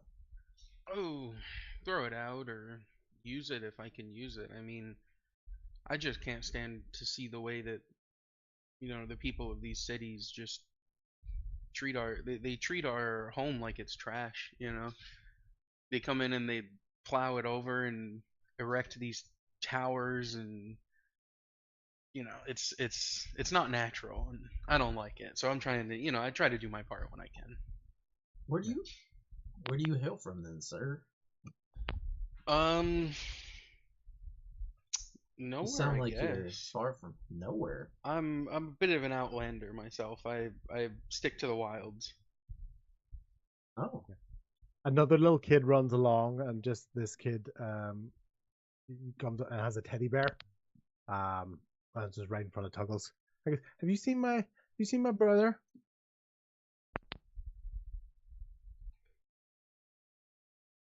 I'm gonna be like, to look at it with, I don't know, not like I'm gonna help you, but I want to crouch down and like I'm still looming over this kid in a Yeah, squatted yeah. position, and I'm gonna get real close and I'm gonna pat it on the head and be like, run along, you don't want to get hurt, playing out here, and shove him to the side. I don't get out of here. You shove the kid. Okay. The kid gets shoved to the ground. Not to Ah. not like to the ground, but like to the hand Open behind the the back and kind arm. of scoop him along, be like, run yeah, along now, run along. oh yeah, you know? like push the. I just Yeah, thought you no, just I'm not like shoving the kid to the ground like Yeah, Hunt him sorry. into the sun. Yeah. Sorry, Go I deep. thought you wanted to shove the kid. Since No, you said no, I no. shoved the kid. You know. No, like a Uh, little kick on the caboose, be like, get running. Okay, right. Okay, that's still enough to even kind of just lurch them forward and tight. Holds on really tight to that teddy bear, as it goes along and runs after the kid, and there's a little bit of just a scream. Nothing tragic. Just scared because it was a bigger push than I thought. Sorry. And then Bo. What? Oh my. I wasn't gonna say. Oh, sorry. You were just chatting and just got interrupted by the kid. So. Yeah. I forget what I'm just taken back by the little shove that he gave that kid. It's like, hey, you got some strength on you, buddy, huh? I'm not used to dealing with such frail beings, I guess. I don't know. Back home it was you can give it and you can take it. It was a rough life growing up. Douglas, you say I you mean, you seem to know your way around Tobin. He's about the same size as that kid. Yeah, but I don't know. I feel like I can say more when there's no words involved, and when it comes to dealing with animals, it works. I don't know. Well, let me ask you something. Just be frank. What's your opinion of humans? Humans. I have no love for humans. I have no hate for humans, but I have no love for them. Well, as long as you don't have hate, that's fine. That'd be me being the only full human in the group. I'm human. I'm a variant human. Yeah. So as I but hear this, I hold up my hand to shake. Wait, I thought out of character. I thought Claude was half something. No. I'm a variant. Oh, okay. Human variant. I don't know. whole Yeah. awesome. Half badass. Yeah. I was one of the only humans. Bo, that's just because you don't see race, and that's okay. That says a lot about you. Okay? As he's asking specifically about race. Yeah. Are you racist? I Because just- I'm not racist. Yeah. I'm not. I finally introduced myself. Yeah. Claude Marcel Brightward. And I hold up my hand. I'm gonna shake it and I'm gonna say Tuggles the Slaughterer. The slot. I didn't know That's there like was a a title respect. involved. All right, we probably should ask some more questions. Do you have any other titles we should be aware of? No. Quite impressive. And how did you earn that name, if I might ask? Puggles, the adventurer killer. Yeah. Yeah. The As night he says that, stabber. can I do a The party killer. perception investigation check on Tuggles to see what kind of weapons he has on him and gear? Yeah. So Give him. I never gave him a full look up and down. Yeah, he's not. There isn't really a feel in this one because A, he's not hostile, so he's not trying to hide it from you. B, his sort of style, as you want to call it, that is not like cloak and dagger. There's nothing sort of hidden about it. Tuggles, what can Bo see on you? Yeah, so I wear no armor. I wear like the there are children around kind of clothes, like tiny little, shorts, shoes, the basics, so that I can get service if I go into a tavern. No I armor. did not know where you were going to go when you said tiny, by the way. Children around, so I wear tiny. No, and I then mean like shoes a and fur, goes, okay, not right, like okay, a loincloth, yeah. but like the Yeah, basic yeah. furs and Yeah. stuff. Leather, like a little shoulder pauldrons, but not anything that's armor by any means. Yeah. But what about them? That weapon. Yeah, so weapons. you see on my back, there are two main weapons holstered on my back: a battle axe and a morning star.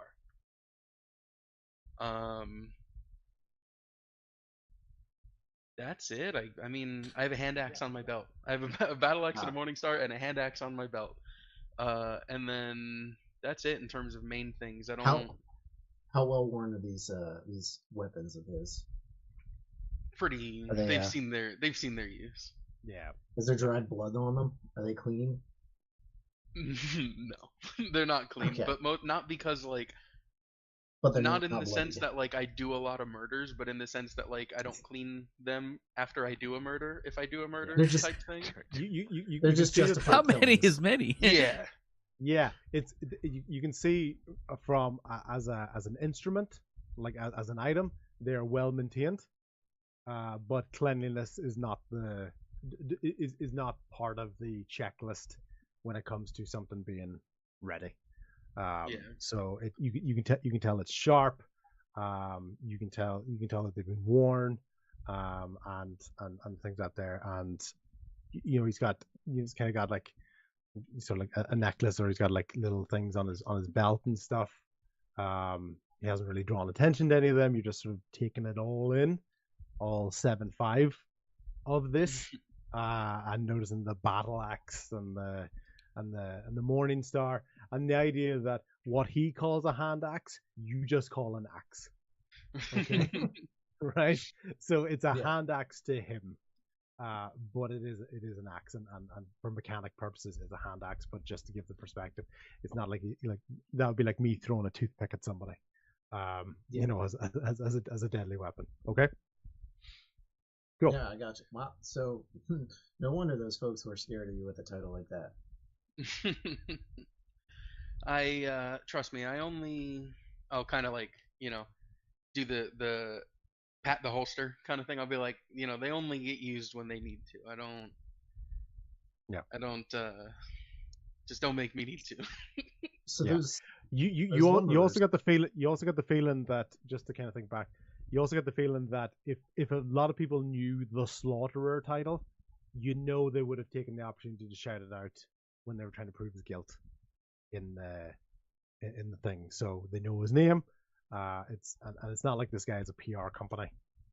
It's almost it's a title for himself. So like if people were trying to dig up dirt in this guy to get him guilty, they definitely would have went, hell, his name is the Slaughterer.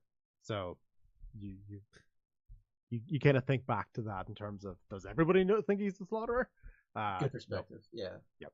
Yeah. Well, yeah. So you might want to keep that title to just us, and maybe to yourself if you were in trouble. Did you attack those timberers, or did they attack you? Or those I don't, lumberjacks? dude. I mean, it was like I said. I mean, there was a bit of an altercation. There was some chest poking and shoving, but I don't remember fighting them at all. They were there and then they were gone the next thing I know. So I didn't hurt no people. That's all I know. Do you normally have Yeah. some loss of memory during confrontations? Not always. I mean, I'm usually fairly competent in a battle, but sometimes it's weird. I can't think of what might happen, but sometimes I just don't have any memories of what happens. It's almost like a fuzzy, like I've had too much grog, too much ale. Yeah, it's to kind of give that as well. It's more like exhaustion, when you're just so bloody tired. Your head's not even thinking clearly, so it's not necessarily even sort of memory loss or full on blackouts. He just gets on with it, and so just even that, Tuggles, you kind of get the feeling that people are sort of listening to this and going, this really doesn't make sense. If you were to sort of try to defend yourself, what you said you got into a fight, what did you fight in that you can recall? I mean, I remember fighting those creatures. They were men made of wood and vine, and it's all very, I have glimpses of it, very fuzzy glimpses, but they weren't people. They weren't like men, like normal world creatures like us. Yeah, this sounds like this was at the lumber mill or wherever it was. More just like a site, like a particular part just outside of the town where they decided they were cutting down trees there this time. Well, it sounds like you're not allowed back there, so I don't know if we could go try to find those creatures again. But maybe after we head out to the lighthouse, we can go see the mayor and maybe get permission to go get you some proof that you didn't do it. I wouldn't mind proof, but if we're just gonna go looking for a fight's sake, I don't justify in terms of going to find them to slaughter them for vengeance. You know, I don't. I'll use my might when it's needed, right? But I don't. I'm a little bit uneasy when he mentioned like, oh, we'll go back and finish the job on him, kind of deal. Oh no, we're not talking about going to kill anything. I'm just saying that justice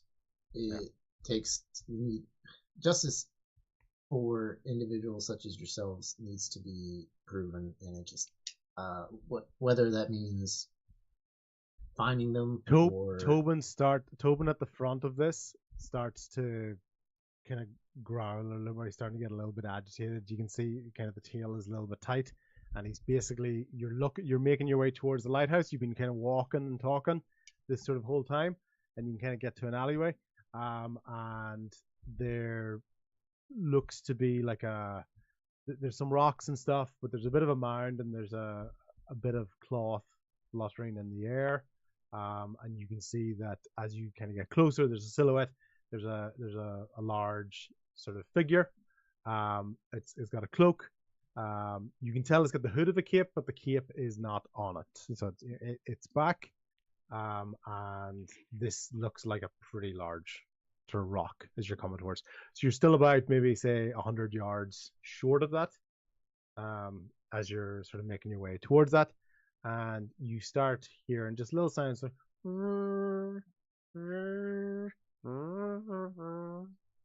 just from that distance.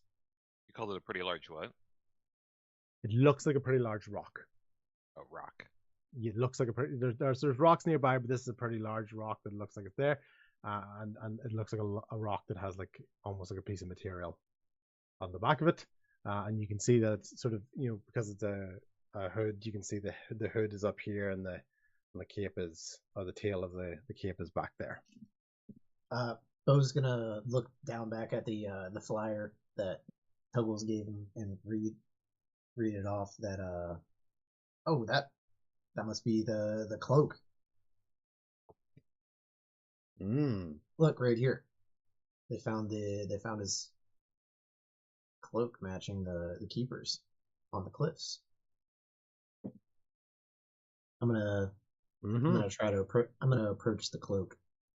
Okay. Or I'm gonna approach the cloak that is there. Yeah. As you can see, there's a little bit more definition coming on to this as you're coming up to the base of this, and obviously there's no cloak on that image there. In a weird way, you haven't seen anything quite as big since Tuggles. But even this is not as big as Tuggles.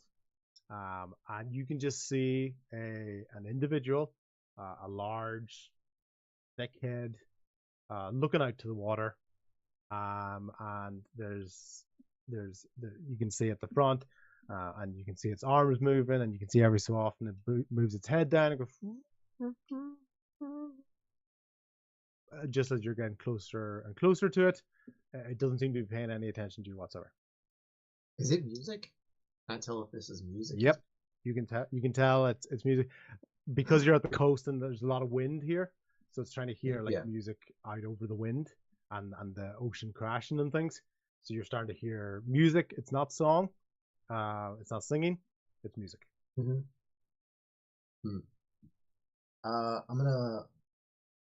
gonna pull out my lute and I'm gonna try to match the tune that I'm hearing, or like play riff off of it. Yeah. This is the first time I heard any music since we got here, and I'm down the climb. This whole area just right here is basically just water. It's like there's kind of water raised. I know it's a little bit higher towards the lighthouse itself.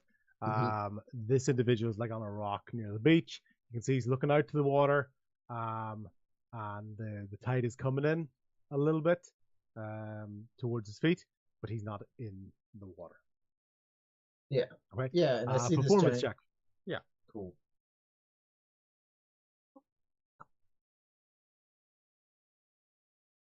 It's like performance. That's just straight 10. Okay.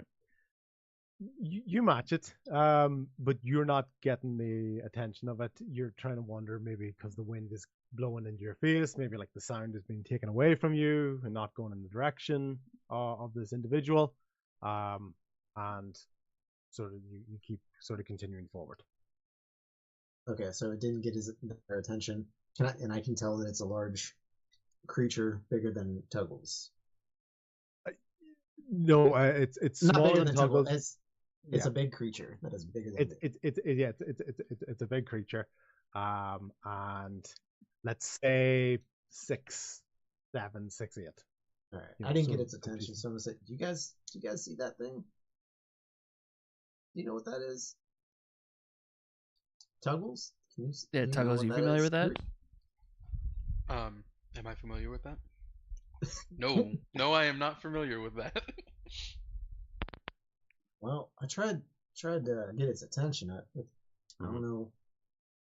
Anybody else want to try? Anybody else? You think we should just go up and say hi? Are we like within like call out distance? Like, Yeah, let's How- say you're walking out, because at the end of the day, you could always shout. You've got a lot of wind and stuff in your face, so that's just like the music, you know. So with Bo getting a 10, maybe he's convinced himself that either the person's not reacting, either they heard and didn't react, or he doesn't know if they didn't hear. So, it's just his perception of that. so that Tommy would just be like, "Are you the keeper of the lighthouse?" Just kind of calls out to see if it reacts at all. No, I am not choleric. Have you seen him? Not in a while.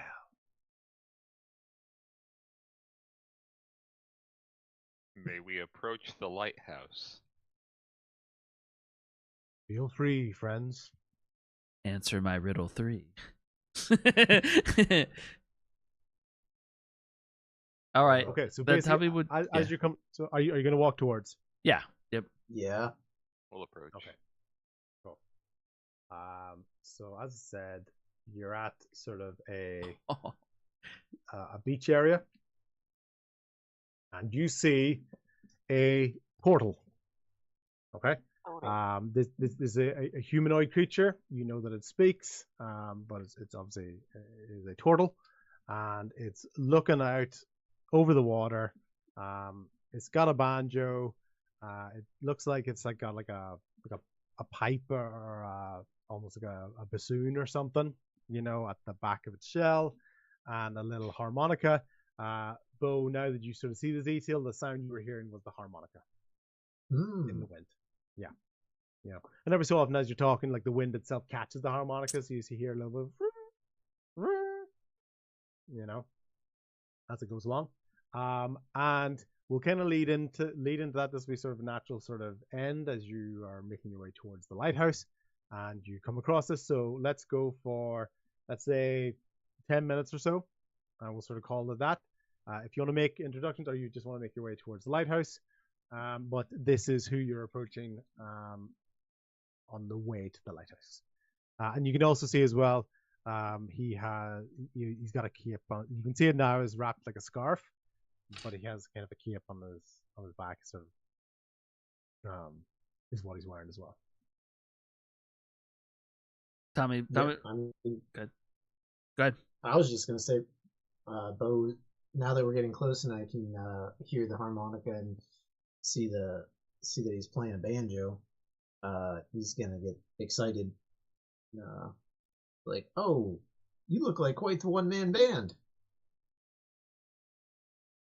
Aye, that's what I am. What's your name?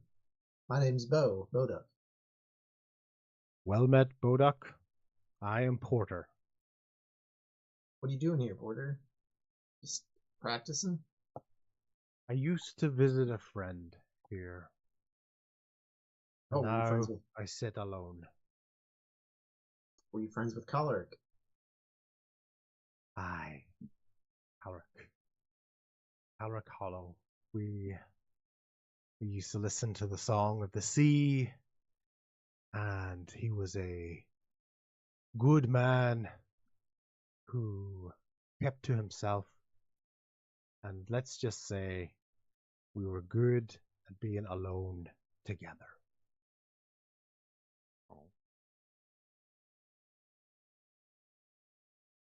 That sounds very sweet. Well, it sounds. He was a friend. He hasn't been here for a while, unfortunately. Yeah, rumor has it that he's gone. No one really knows. They've only found tatters of his garments. I believe he was becoming more agitated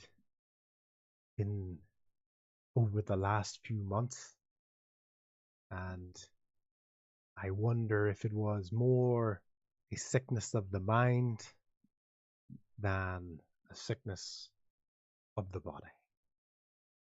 Do you think it had anything to do with what everyone's calling the jinx? Don't know much about a jinx. I've seen things come and go over a long time. This is an old body. Seen a lot. I've seen this town grow from a wetland to a little village to what it is today. And as he's doing that, basically the tide is coming in a little bit, and anytime sort of you see the water kind of go up to his feet, is probably the only time you actually see him move. So he takes a step away from the water. He doesn't really let it interrupt his, like he'll get slightly distracted a little bit, but it's nothing about this guy's sort of sudden movements. And he just steps away, and he goes, but it seemed to be. I would like to find him one day. I just wish I could help my friend. So you truly believe he's still alive? I don't believe anything. I hope that he is. He was but a young man. Well, compared to me. But a lot of you humans are young compared to I. Our lives are very fleeting. Comparison to some. Yeah. Do you how long did you know him? I knew he had a troubled life, but he came to the lighthouse, say, not that long ago, maybe 25 years ago. But as a 25-year-old, yeah, exactly. Just but time flies by, you know. And he had his own issues. He had his own past. We didn't talk a lot. We kept to ourselves. I have my stories, and he has his stories. Do you know why he left the lighthouse the way he did? Nay, I do not. What was the last thing he said to you? Like, what was your last conversation like? It sounds like I know you said he was very agitated, but he never said much. And you can see he's trying to think back, because it wasn't too long ago. It's only 6 weeks ago. You get the feeling when he's saying 6 weeks, it's like, almost like the way we talked about kind of yesterday or last week. But he was looking his human age, and talking, and he had theories about the fog, but he didn't divulge a lot to me. He liked to keep his silence, and I like to keep mine. Yeah. Well, you truly wouldn't mind if we went then. No. If anything, you're almost getting that feeling, like when two old men are friends and they don't really need to do a lot of talking. Yeah.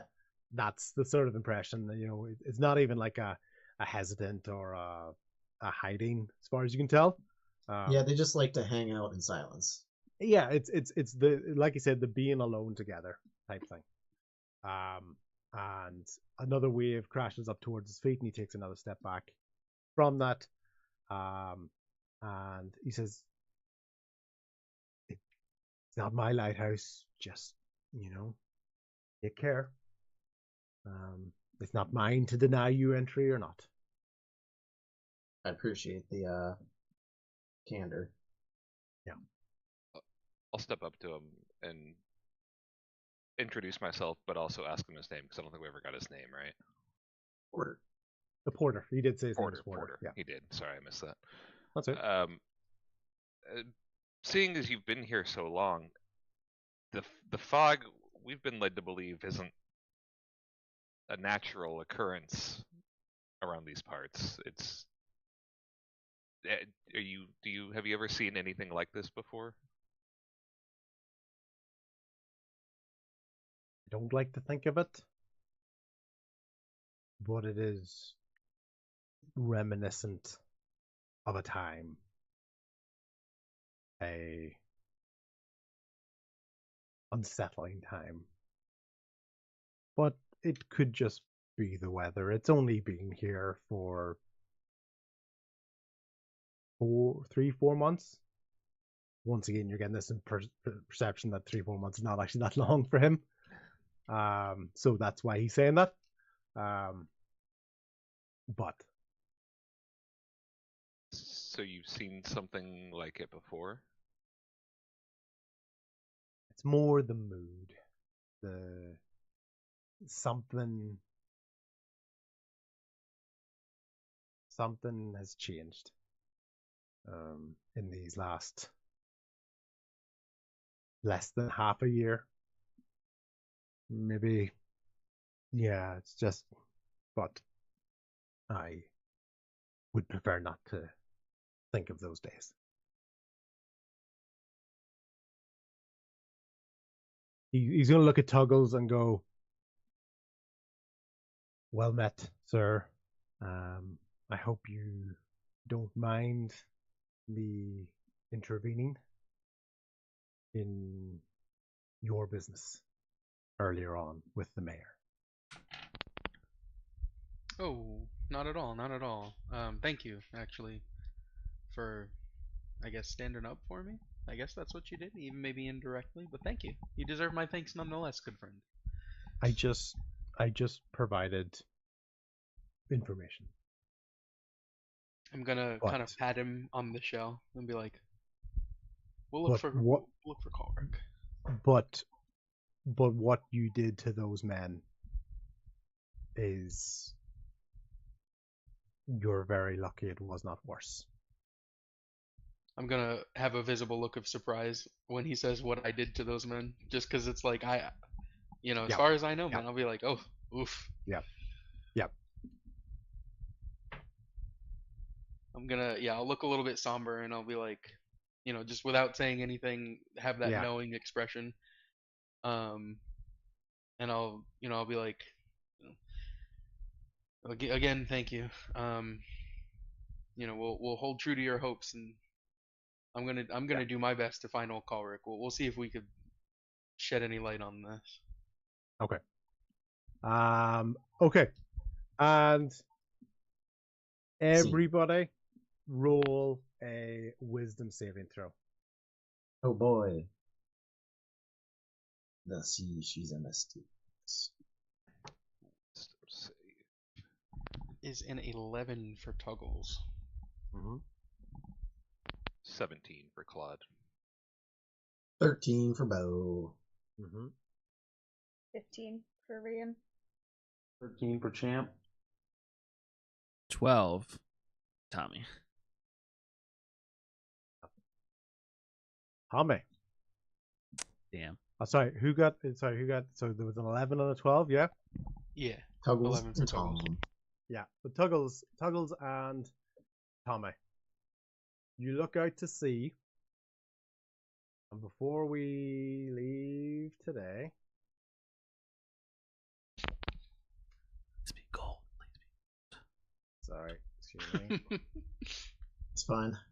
I put a notepad tab down there so I can't see it all. That's okay. Oh yeah, it is there. I'm loving it.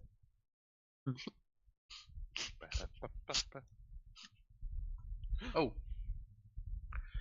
A boy, there's a boy in the water.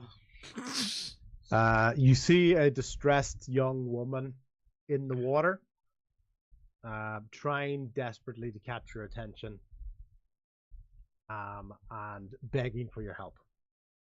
Tuggles and Tommy are the ones compelled to wade out into the water and save her.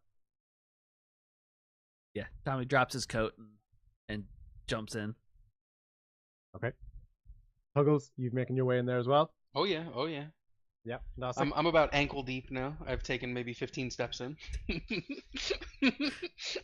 excellent, because as we start our next session, we're going to be going straight into initiative order as Woo!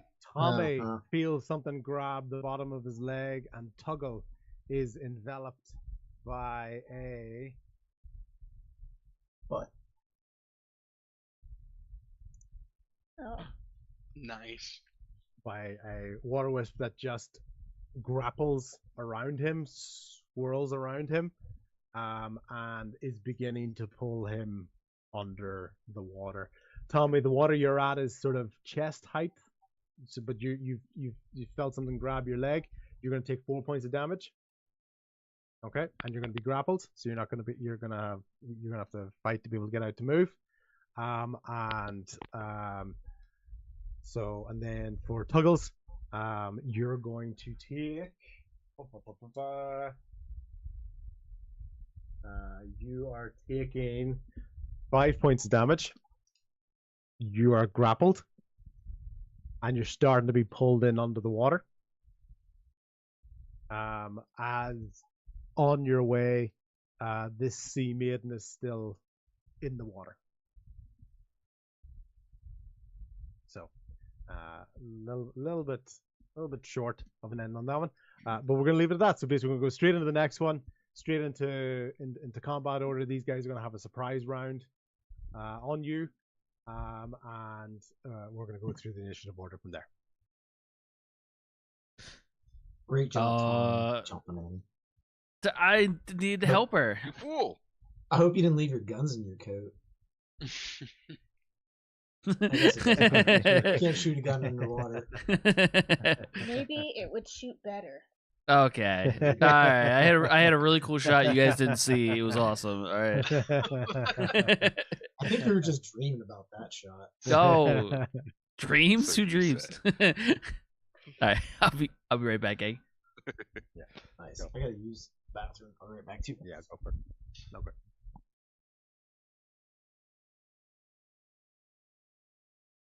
Alrighty, everybody. That was another great one. Tommy being dumb and getting in the water. Shouldn't have done it. That's going to be trouble for me for next session for sure. But I hope everybody enjoyed watching. Thank you for hanging out.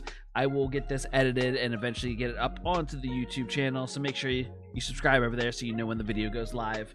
And check out my other playthroughs. I have a Last of Us 2 playthrough and a Spider-Man 2 playthrough that I'm putting videos out for as well. So check all that out. Hope you have yourselves a very wonderful weekend, and I will catch you all next week. Bye-bye.